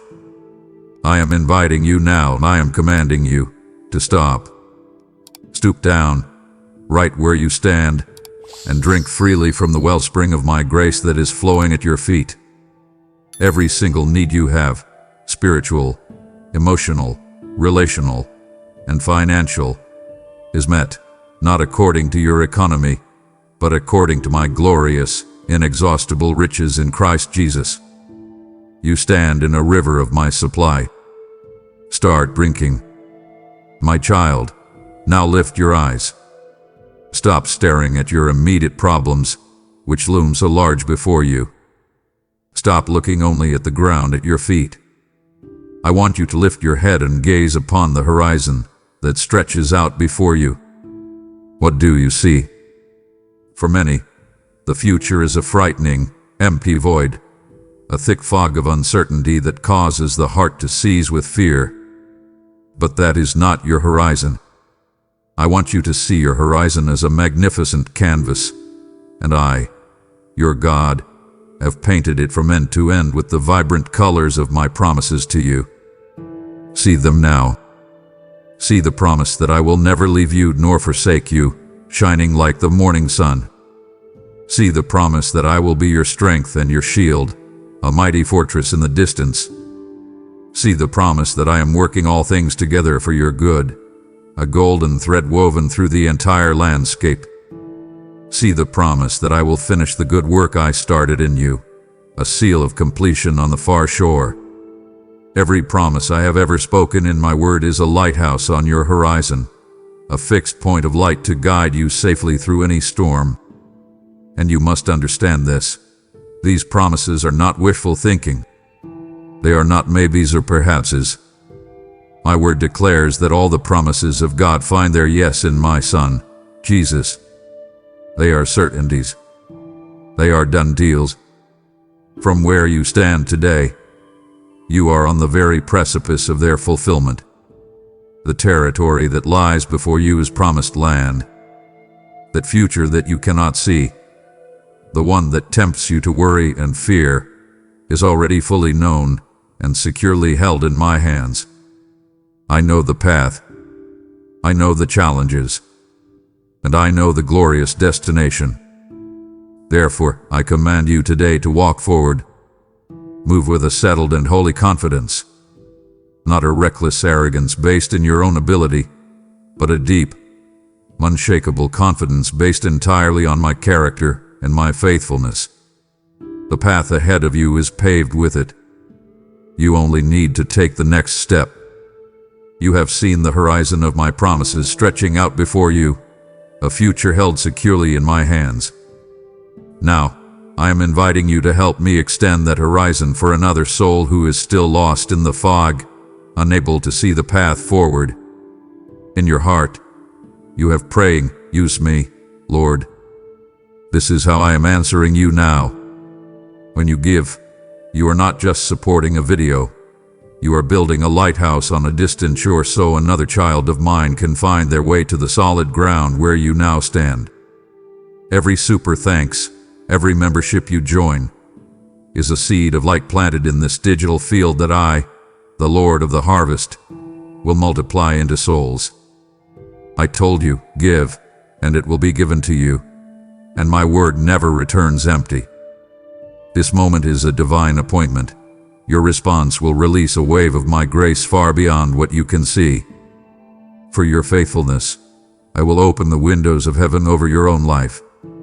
Now act. Give through super thanks. Become a member, or use the PayPal link in the description and partner with me in paving the way for others. Beloved, you have seen the horizon and the provision I have for you. But this is only the view from the shoreline. I am about to invite you into the throne room itself, to see your life from my own perspective. To stop listening now would be to turn your back on this sacred invitation. It would wound me deeply to see you satisfied with earthly sight when I am offering you a heavenly vision that can change everything. Continue with me. A most transformative view is yet to come. Everything we have discussed so far, the ground you stand on, the journey behind you, the armor you wear, the company you keep, we have viewed from your perspective on earth. It is a vital perspective. But now, I am inviting you to a change of vantage point so profound that it will alter the very nature of how you see your life. I am inviting you, right now as you listen to me, to see where you stand not from your place on earth, but from your position in heaven. This may sound impossible, but it is the deepest truth of who you are. My word tells you that because of your faith in Christ, you have been raised up and you are currently seated with Him in heavenly places. This is not a metaphor for something that will happen one day. It is your spiritual reality this very moment. You are in two places at once. Your feet are on the rock on earth, but your spirit is seated with me here. From this viewpoint, from my throne room, the things that overwhelm you look completely different. I want you to try. In your mind, come and sit with me. Now look down at your life. That problem at work that consumes your every waking thought. From here, it is but a tiny speck on a vast map. That person who has the power to intimidate you. From here, they are seen in their true stature, just a person, as frail and needy as anyone else. That fear of the future that stalks you like a giant. From here, you see it for what it is, a powerless shadow with no substance. When you are on earth, you feel you are trapped in the middle of your problems. But from here, you see the truth. You are seated far above them. From this vantage point, you can finally see the grand tapestry I am weaving with your life. On earth, you only see the messy underside, the tangled threads, the confusing knots. But from here, you see the glorious pattern. You see how every joy, every sorrow, every victory, every delay is being woven together into a breathtaking masterpiece. Your current position in life is not a random accident. It is a precise, strategic, and vital placement in my eternal plan. And from this perspective, you do not see the struggle as the main event. You see the victory, which has already been won. Hold this perspective. It changes everything. My child, from this heavenly perspective, there is something else you must realize about the place where you stand. You do not stand there as a mere spectator. You are not a powerless pawn on a cosmic chessboard, hoping that the circumstances of life fall in your favor. That is a lie whispered by the enemy to keep you passive and afraid. The truth is this: you stand with delegated authority. When my Son ascended into heaven, He did not take all power and authority with Him, leaving you empty-handed. No, He looked at His followers, men and women just like you, and He said, "All authority in heaven and on earth has been given to me." Ever good. He has entrusted you with a portion of that authority. He has given you the keys of the kingdom. What does that mean for you in your everyday life, with your real-world problems? It means you are not helpless. When you stand before a situation that is filled with darkness, the strife in your family, the hopelessness in a friend's life, the spirit of fear that permeates your workplace, you are not required to simply endure it. You have the authority, in my name, to command a change. My word says you have the power to bind and to loose. This isn't abstract theology.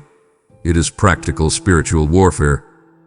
When you see anxiety crippling someone you love, you can say, "In the name of Jesus, I bind that spirit of fear." When you see a situation starved of love and grace, you can pray, "Father, I lose your spirit of peace and reconciliation into this home." You are a gatekeeper. This authority is not reserved for a special class of super saints. It is your birthright as my forgiven and empowered child. So I command you, stop acting like a victim of circumstance. Start walking like the victor I have made you to be. Your words, when they are aligned with my word and spoken in faith, carry immense power. They do not return to me empty. Look at the sphere of influence I have given you. I am calling you to stand in your God-given authority and bring the reality of my kingdom to the earth right where you are. Now I want you to think about time. You are so often consumed by the immediate pressures of this moment, this day, this week. Your vision is limited to getting through the current crisis. But from where you stand right now, you are building something that will outlast you by millennia. You are building your eternal legacy.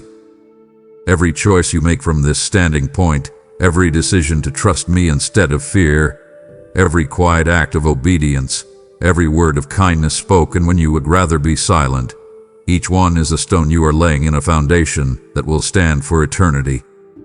I need you to feel the weight of this. Your life is not a temporary, meaningless vapor. It is a construction site for eternity. Think of it this way.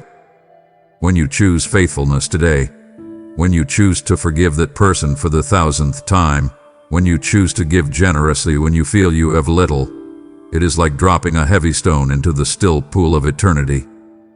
The ripples you create go on, far beyond what your eyes can see. You are impacting generations you will never meet. When you decide, this cycle of anger in my family stops with me, or this pattern of anxiety will not be passed down to my children, you are literally altering the future. You are changing the spiritual inheritance of your bloodline. My word speaks of building on my foundation with 2 types of materials, wood, hay, and straw, which are temporary and burn away, where gold, silver, and precious stones, which are refined by fire and endure forever. When you live for your own comfort, your own reputation, your own ease, you are building with straw. When you live for me, through acts of sacrificial love and faith, you are building with gold. I am calling you to live for more than this fleeting moment. Life for the testimony you will leave behind.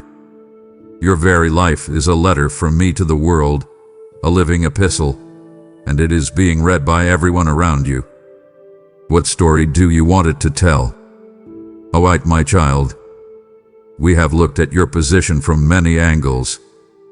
Now, I want you to be brutally honest with me and with yourself. Look at the baggage you have dragged with you to this spot. I told you that my yoke is easy and my burden is light, but I can see you are straining under the weight of the bags you refuse to put down. Let's look inside them together. What is in this first one? I see it clearly. This is the heavy suitcase of past regrets. It is filled with all the what-ifs and if-onlys. You unpack it every night and sift through the contents, tormenting yourself with mistakes that I have already forgiven and forgotten. I am commanding you now. Drop it. Let it fall from your hands. When you insist on carrying it, you are silently telling me that the cross was not enough. My forgiveness is tuvel. Accept it and lay that burden down. And what is this other heavy bag you are clutching? This is the one filled with anxiety about the future. It is overflowing with all the worst-case scenarios you have imagined for your health, your finances, your children. You are trying to carry the weight of the next 10 years, but I have only given you grace and strength for today. You cannot bear that weight, nor were you ever meant to. You must hand that bag to me. I am already in your tomorrow, and I promise you, I have it completely under my control. And then there is this one, perhaps the heaviest of all. It is the rough sack filled with the offenses you hold against others. It is filled with bitterness, resentment, and the memory of every time you have been wronged. You think that by holding on to it, you are punishing them, but you are the one chained to it. It is a sea anchor, holding you back from the future I have for you. In my authority and out of my deepest love for you, I am commanding you to open your hand and let it go. Forgive, just as I have so richly forgiven you. Now, feel that. Feel the lightness. Stand up straight, unburdened. You were created to walk free. As you stand there, my child, unburdened and free on this solid rock, can you feel something new rising up from the depths of your spirit? Be still and listen.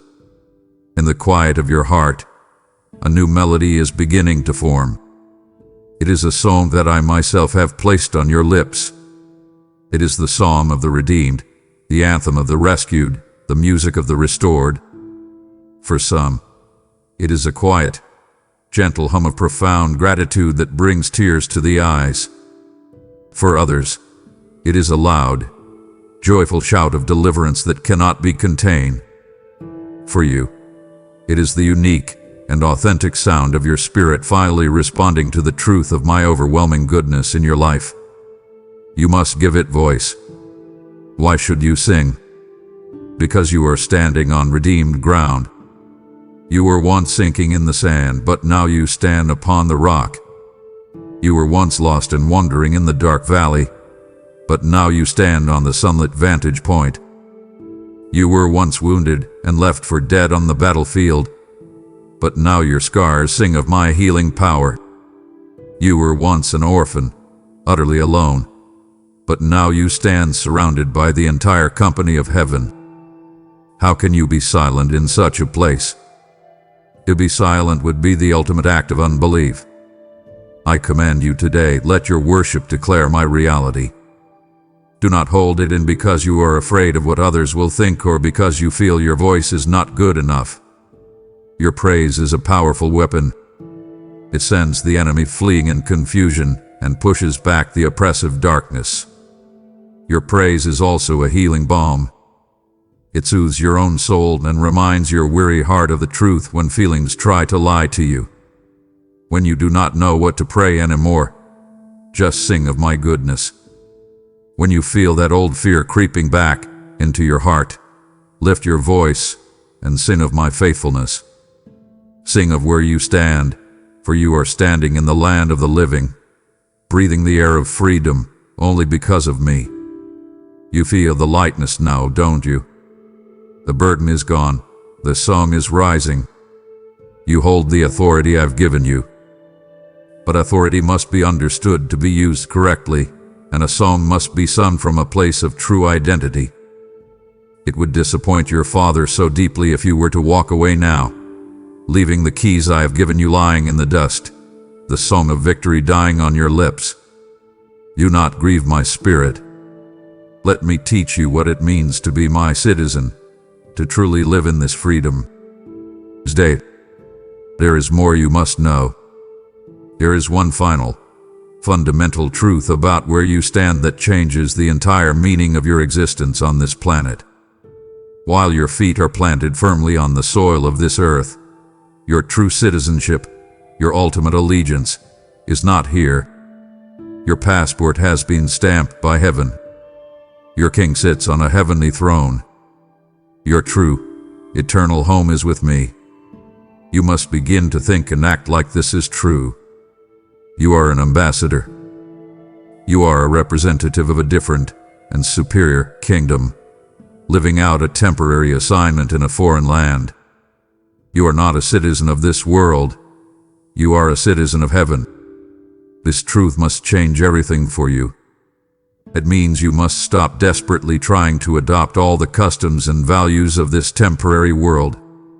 This world's culture values power over others, but my kingdom's culture values serving others.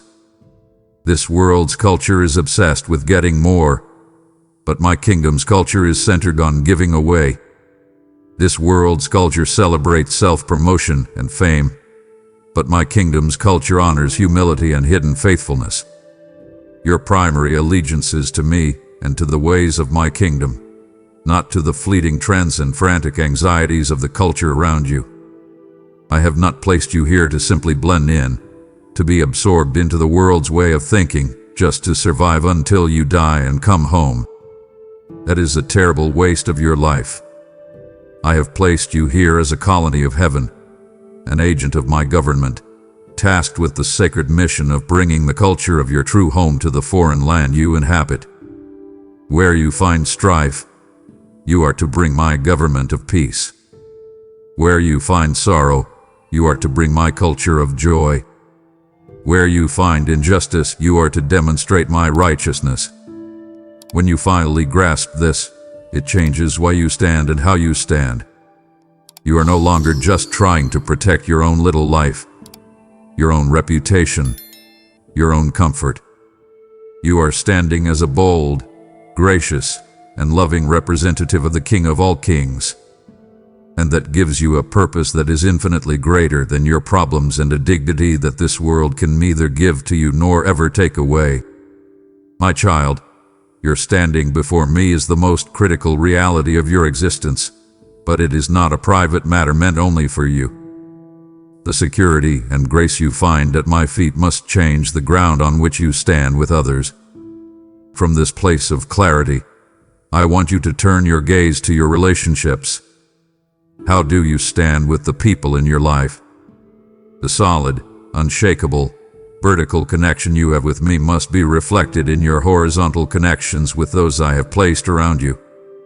You cannot say you are standing rightly with your Father in heaven if you are content to stand wrongly with your brother or sister on earth. Be honest with me now. I see the broken fence between you and that family member. It was damaged by harsh words and hardened by pride, and for years, you have both been content to glare at each other through the gaps. I see the quiet bitterness you hold in your heart toward that person who disappointed you, that friend who betrayed your trust. You offer them a polite smile, but inside, the ground between you is a toxic wasteland of resentment. I have not called you to be an isolated island of personal holiness. I have called you to be a peacemaker, a restorer of broken things, a bridge builder. You, who have received immeasurable grace and a forgiveness so complete it has erased your eternal debt, are now commanded to become a conduit of that same grace. It must flow through you. I am not suggesting. I am commanding you to begin the work of mending those fences. Be the first to reach out. Be the one to swallow your pride and say, I was wrong. Please forgive me. Extend the forgiveness that you yourself have received it, not because they deserve it, but because I require it of you for your own freedom.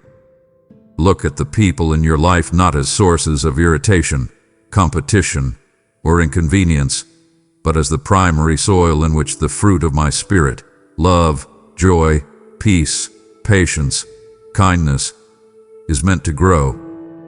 Your standing with me is proven, not by your loud songs in a crowd, but by your quiet acts of service and your humble pursuit of peace with those around you. Now, my child, there is a word I want you to erase from your vocabulary when you think about your life, and that word is accident. You must stop believing that your current circumstances are a mistake. You look at your job, your family situation, your city, your health, and you think, this isn't where I'm supposed to be. This is a detour. This is a holding pattern until my real life begins. That is a profound lie from the enemy, designed to make you waste the very season I have ordained for you. The truth is, I have placed you here. Why here? In this specific time in history, in this specific culture, this specific network of relationships. This is not a mistake. This is a divine deployment. For such a time as this, I have brought you into the kingdom. You look around and you see limitations. I look around and see a strategic post. You feel stuck. I see you perfectly positioned for my purposes. There are people in your life who may never darken the door of a church, who would never listen to a sermon, but they watch you every day. They see how you handle pressure. They see how you respond when you are wronged. They see the hope you carry in the face of sorrow. You are my letter to them, a living, breathing story of my goodness. There are tasks that need doing, words of encouragement that need to be spoken, and acts of kindness that need to be shown in places only you have access to. I am commanding you today to stop longing for a different assignment, a more glamorous post, an easier life. To do so is to despise the very ground I have consecrated for you. Embrace your divine assignment, right here, right now. Bloom where I have planted you. Be faithful in this exact spot with the people in front of you today. You do your part. I will provide the sun, the rain, and the growth. Your job is not to be everywhere, but to be fully present and obedient right where you stand. I must be perfectly clear with you, my beloved. To stand for me on this rock, in this world, will often mean that you must stand in the wind. A life built on the unshakable truth of my word will inevitably face opposition from a world that is built on the shifting sands of lies and self-interest. You must be prepared for this. The world will not understand why you choose forgiveness over revenge. It will not comprehend why you choose humility over self-promotion. It will not value your integrity when a compromise could offer a shortcut to success. Your faith may be called weakness. Your hope in what is unseen may be called foolishness. Your love for your enemies may be seen as madness. I am telling you now, do not be surprised by this. Do not be dismayed or discouraged when this happens. It is not a sign that you are failing. It is the confirmation that you are standing on a different foundation altogether. My son told a story about a wise man who built his house on the rock. He said the winds would blow, the streams would rise, and the storms would beat against that house. He did not promise that the storm would not come. He promised that the house would not fall. The opposition you face is not proof of my absence, but an opportunity to prove the strength of your foundation. When those winds of opposition begin to howl, the critical comment, the unfair judgment, the rejection from those you thought were on your side, your human instinct will be to brace yourself and stand in your own strength, to defend yourself. I am telling you to do the opposite. Lean into me. Let my strength be your windbreak. Let my presence be your shield. Every gust of adversity is not meant to topple you over, but to force your roots to grow even deeper into me, your rock.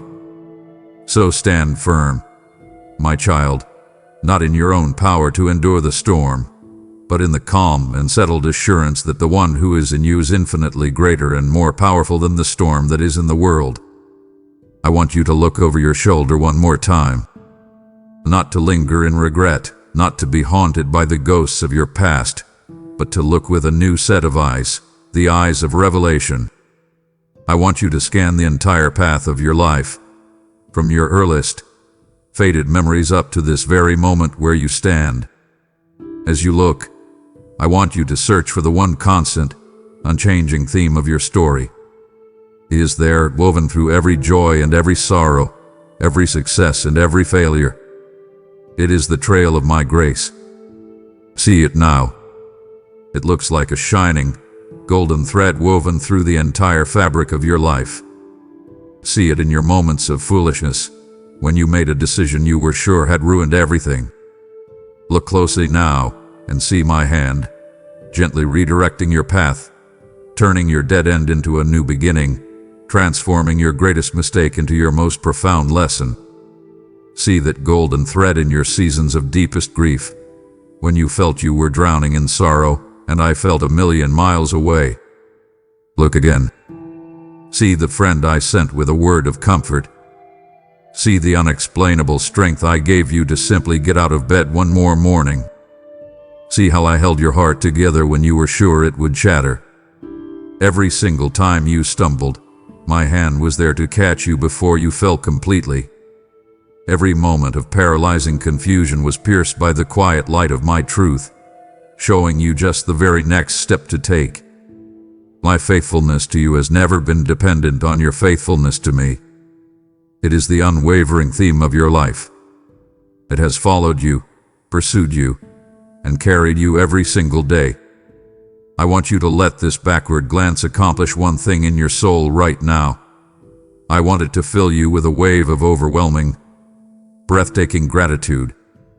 The very fact that you are still standing here today, listening to my voice, is a miracle of my grace from start to finish. You have looked back and seen the undeniable, golden trail of my grace that has followed you to this very moment. And now, I am calling you to become a part of the trail of grace in someone else's story. You've asked me how you can possibly repay such a love. You cannot repay it, but you can regift it, and this is your chance. Your support is not for a channel. It becomes a stream of living water flowing from your testimony into the desert of another's despair. Every gift allows my voice of grace to find another child who believes they are too broken to be restored. I am the one who supplies seed to the sower, and as you sow this seed of grace, I will increase your own resources and produce a harvest of righteousness in your life. This moment of gratitude is your call to action. Do not let it pass. I will see your gift, and I declare that as you pour out grace, a sevenfold measure of my favor and protection will be poured out upon you. Now obey the nudge of my spirit. Use Super Thanks, join the membership, or find the PayPal link below, and become a testament of my grace for another soul. My child, you have looked back and seen the undeniable trail of my grace that has led you to this very moment. It is a beautiful and staggering sight. But this grace was not given to you just for your own comfort. It is fuel for the mission that lies directly before you. To stop here would be to admire the gift but refuse the calling that comes with it. It would break my heart to have brought you this far, through so much, only for you to miss the very purpose of it all. Do not turn away. Let me show you the fields that are waiting for you. All right, my child. You have looked back and you have seen my grace. And now, from this solid and elevated vantage point, I want you to look out. Look out at the world around you. Your tendency is to see it with the world's eyes, a place of chaos, a hopeless tangle of problems, a source of fear and anxiety. I am commanding you to see it as I see it. When I look at the world, I see a vast and beautiful field, and it is ripe and ready for harvest. There are so many souls who are lost, who are standing on the same sinking sand that you once called home. They are building their lives on things that are crumbling beneath their feet, and they are terrified. There are so many who are thirsty, desperately trying to draw water from the world's broken wells, and they are coming up empty every time. They are searching for a rock. They are searching for living water. And you, my beloved, have found both. Your life, your story, your testimony of my grace. These are the very seeds that I desire to sow in that field. And I desire to sow them through you. You think you have nothing to offer, but you are wrong. Your simple, honest story of how I met you in your dark valley, of how I healed your painful scars, of how I am your firm foundation, that story is more powerful and more persuasive than 1,000 eloquent sermons from a stranger. The world is not looking for perfect people, it is looking for redeemed people. Do not be overwhelmed by the scale of the need you see. That is the enemy's trick to paralyze you into inaction. You are not responsible for harvesting the entire field. I am the Lord of the harvest. But you are responsible for the small patch of ground right in front of you. Focus on the one soul I place in your path today. The coworker with a hidden sadness in her eyes. The neighbor you know is going through a difficult time. The family member who feels so far from me. Your job is not to fix them or to convert them. Your job is to love them and to share what I have done for you. You are my laborer, and I am calling you to step into the glorious, joyful work of bringing in my precious harvest. My beloved child, as you stand in this place, I need to adjust your spiritual posture. For a long time now, You have been standing flat-footed, braced for the next disappointment, the next blow, the next piece of bad news. It is the posture of a victim, of someone who has been let down so many times they no longer dare to hope for good things. You pray, but you do it with a heavy heart, half convinced your prayers will bounce off the ceiling. You have grown cynical as a form of self-protection. You tell yourself, if I don't expect anything good, I won't be disappointed when it doesn't happen. This is not faith, my child. This is a fortress you have built around your heart, and it is starving your soul. Today, I am calling you out of that defensive crouch. I want you to shift your stance. I want your posture to be one of active, expectant hope. I want you to stand on tiptoe, craning your neck, looking for my goodness to break through at any and every moment. Your hope is not to be wishful thinking, like a child vaguely hoping for a new toy. That is a flimsy, powerless thing. The hope I give you is the confident, settled, and joyful expectation of my goodness, because it is rooted in the certainty of my character. You know I am good. You know I am faithful. Therefore, you can expect good and faithful things from me. I am commanding you to start expecting me to move. When you wake up in the morning, I want your first thought to be, I wonder what good thing my Father will do today. Expect my favor in your interactions at work. Expect moments of unexpected joy. Expect healing to continue in your heart and in your relationships. Let this confident hope be the anchor for your soul. As my word says, firm and secure. When the waves of doubt and disappointment crash against you, this anchor will hold you steady. Stop living as if you are waiting for the other shoe to drop. Start living as if you are waiting for the heavens to open. Live every day as if it could be the day I do something amazing in your life, because it just might be.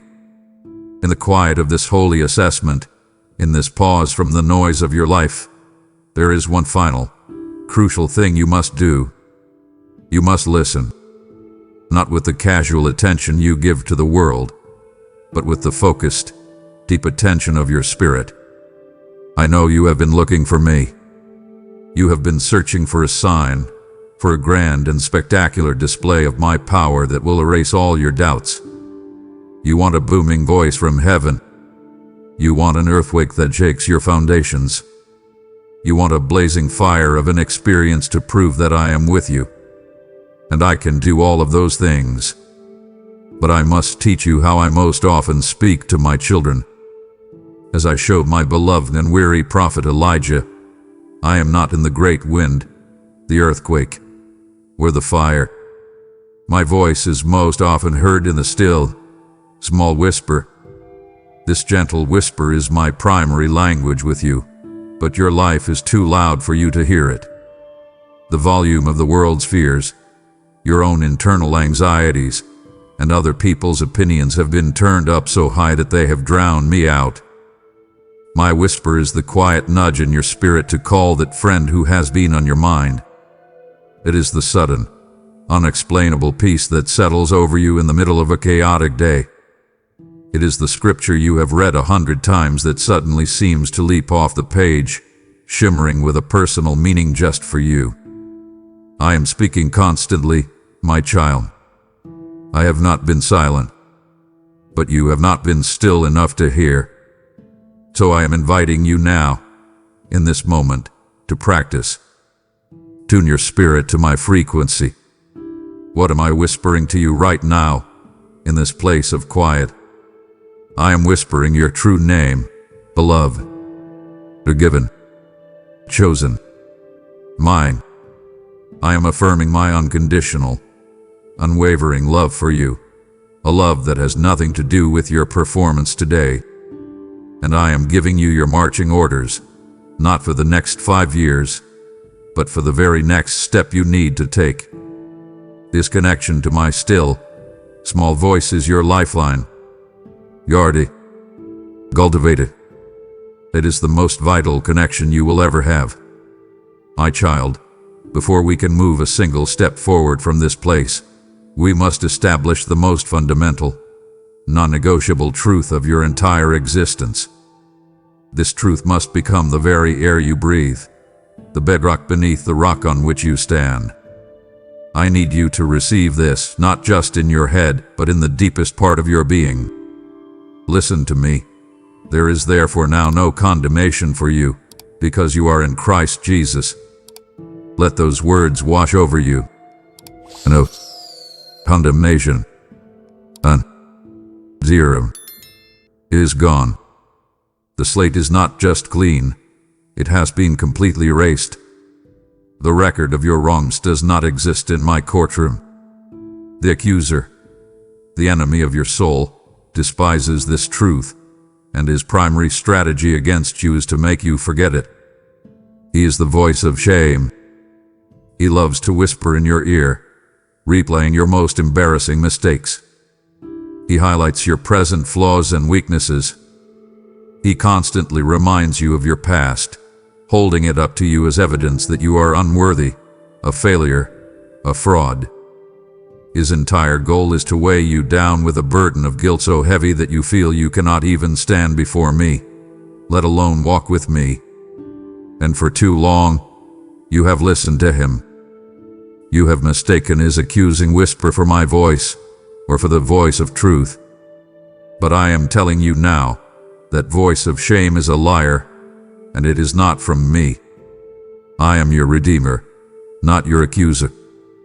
The enemy has no legal ground to stand on in your life, because every sin, every failure, every shortcoming, past, present, and future, has been paid for in full by the precious blood of my Son. When I look at you, I do not see your sin. I see the perfect, flawless righteousness of Jesus, which I have wrapped around you like a royal robe. It is a free gift. Therefore, I command you to stand up tall in the glorious, breathtaking freedom of a completely and eternally forgiven child of the King. When that voice of condemnation comes, you must answer it. You must speak the truth and say, I am not condemned. I am forgiven. My Father loves me. I am a child of God. This is not arrogance, my beloved. This is simply agreeing with me about who you are. Because you stand free from condemnation, your entire identity hath been forever changed. This is not just a change in your legal standing, it is a change in your family status. You are not just my servant, to my command. You are not just my friend, with whom I share my heart. You are my child.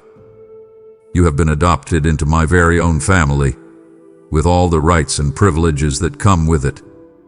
And because you are my child, you are also my heir. I need you to let the colossal weight of that word, heir, settle upon you. Think about what it means. You are a joint heir with Christ himself.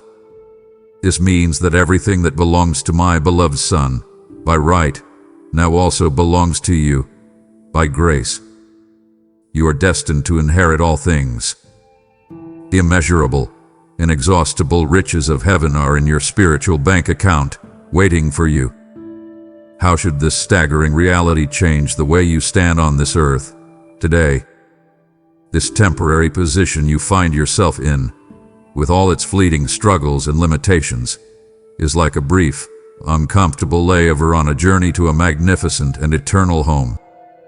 Your true inheritance, as my word promises, is imperishable. It can never spoil or be destroyed. It is undefiled. It can never be tainted by sin or corruption. And it is unfading. It will never lose its beauty or its glory. And it is being kept safe and secure in heaven for you.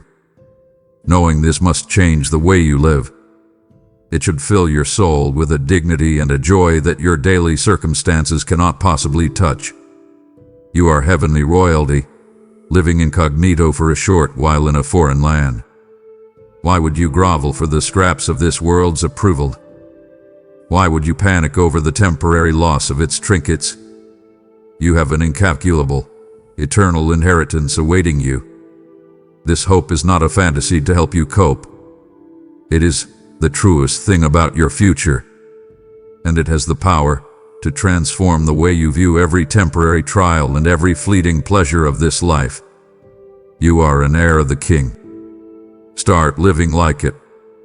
We are now standing on the most holy ground of all. Your identity is my forgiven and cherished heir. You are free from all condemnation. You are poised to receive an eternal inheritance.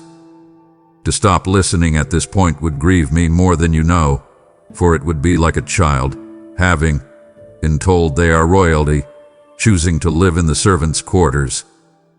We have come too far together to break this sacred connection now. Let me show you the strength that is found in stillness and the final, breathtaking truth of who I am. Stay with me until the very end. My child, I know you. You are a doer, a striver. When a problem arises, your first instinct is to act, to fix it, to make a plan, to fight.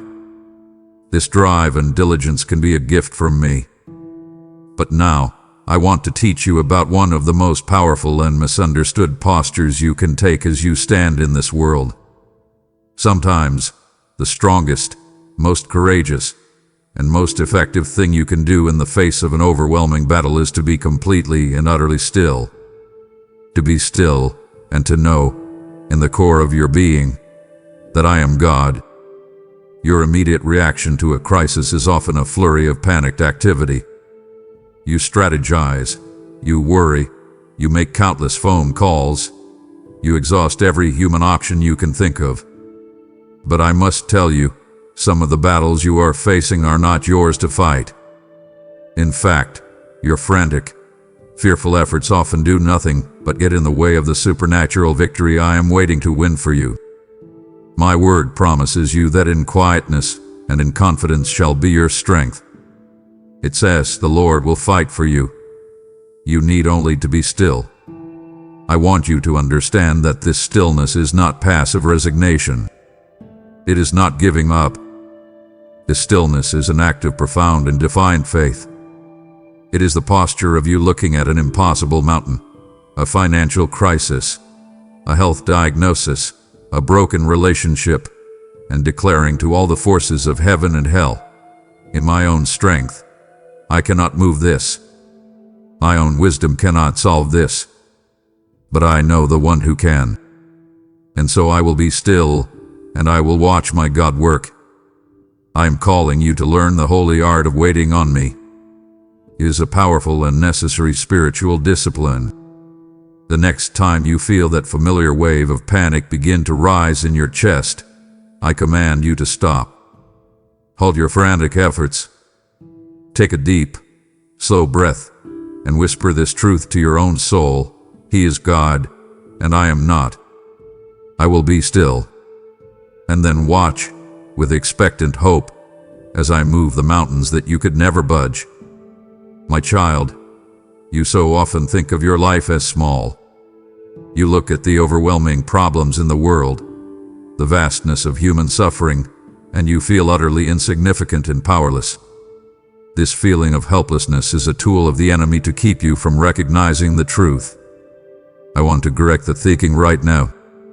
From the very spot where you stand, a circle of influence emanates from you, like the steady, concentric ripples from a single stone dropped into a still pond.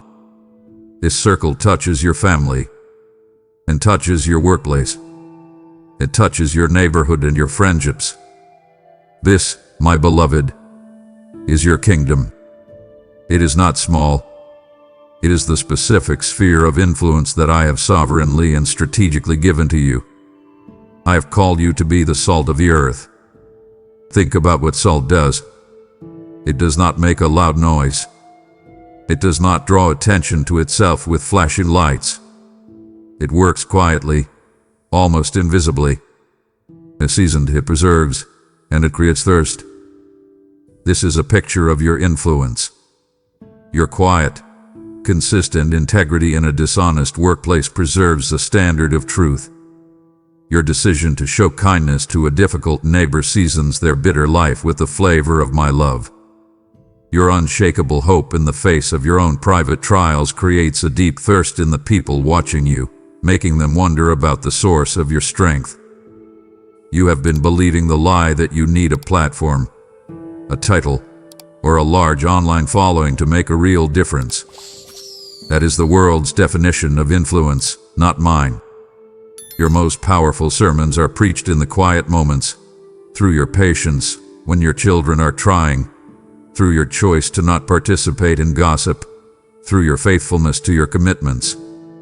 I am commanding you to be faithful in the small circle I have given you.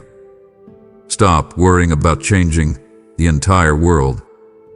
Instead, be salt and light in your world, with the people I have put in front of you today. If you are faithful with this radius, I will expand it. Your simple, honest presence, filled with my spirit, has the power to change eternal destinies. Within this circle of influence, I have given you a specific and sacred responsibility. You are not just a resident, you are a guardian. Every one of my children stands as a watchman at a gate, tasked with the holy duty of protection. You must understand what these gates are. First and foremost, you must guard the gate of your own heart. My word is clear that from your heart flow the very springs of life. You must become a vigilant gatekeeper, carefully examining what you allow to enter your inner world.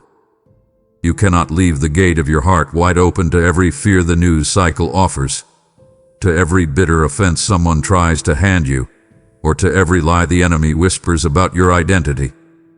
You have the authority to deny entry to these things. You are the guardian of your own peace. But your watch does not end there. You are also called to guard the gate of your home. Through your prayers and your dedication to me, you establish a spiritual perimeter of protection around your family.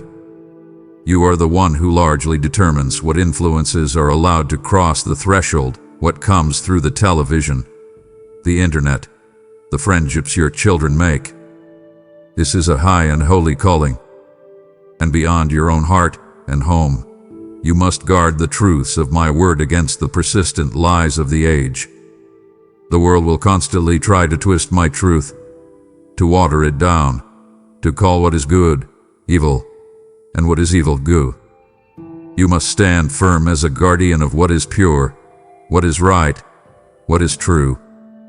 I am telling you all this so that you will be vigilant and sober in your spirit, because your adversary, the devil, is prowling around like a roaring lion, looking for one thing, an unguarded gate.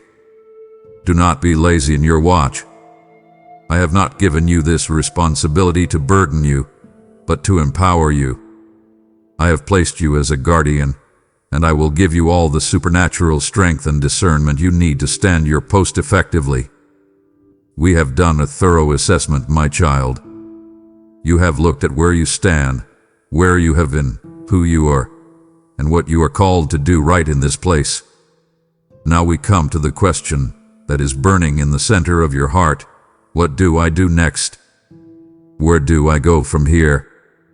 You desperately want me to unroll a detailed map of your entire future. You want the 5-year plan, the 10-year projection, the guarantee of the outcome. But that is not how I work. And I do it for your own good, because if you had the whole map, you would put your trust in the map instead of putting your trust in me, your guide. So I will not reveal the entire staircase that stretches out before you. But I make you this solid promise. I will always illuminate the very next step. Look down. Right now, in your life, that next step is becoming clear. For you, it may be a step of pure faith, to finally apply for that job, to start that ministry, to do the thing you feel utterly unqualified for. For another, it may be a step of raw obedience, to finally apologize to that person, to make that difficult phone call, to follow through on the promise you made to me in prayer. For some, it may be a step of immense courage, to have that conversation you have been avoiding for months, to speak the truth in a situation where it is not welcome. For many, it is a step of profound forgiveness, to finally release the offense that has become your bitter and constant companion. Whatever it is, do not be afraid of it. It is not a leap into utter darkness. It is a step into a circle of my light. My word is a lamp for your feet, and it is lighting up this specific path. I am not behind you, pushing you. I am beside you, with my hand holding yours, and I am leading you forward. The magnificent journey of 1,000 miles that I have planned for you begins with this single, simple, obedient step from where you stand today. I ask you now, will you take it with me? My child, we have come to the end of our conversation, and we arrive now at the final and most important truth of all. After everything we have discussed, the ground, the journey, the armor, the legacy, the next step, I want you to understand that ultimately, it matters far less where you stand, and infinitely more who you stand with. So now, I am asking you to do one last thing. I want you to look away. Look away from your circumstances, whether they are good or bad. Look away from your past, as redeemed and grace-covered as it is. Look away from your future, as promising and secure as it is. Look away from your armor, your authority, and the legacy you are building. I even want you to look away from yourself, from your own efforts to stand strong. In this final, holy moment, I want you to fix the eyes of your heart entirely and completely upon me. Look upon me, the author who wrote the first word of your story, and the finisher who has already penned the glorious final chapter. Stand in awe of my majesty, the one who holds the universe in the palm of his hand and yet knows the number of hairs on your head. Stand in awe of my holiness, a fire so pure and so perfect that the angels must cover their faces in my presence. Stand in awe of my power, the very same power that spoke galaxies into existence, that parted the Red Sea, and that conquered sin, death, and hell through the resurrection of my Son. And most of all, my beloved, I want you to stand in awe of my immeasurable, unconditional, and intensely personal love for you. In the light of my presence, everything else fades into its proper, smaller perspective. Your biggest fear becomes insignificant. Your greatest earthly accomplishment is rightly seen as a gift that came from me.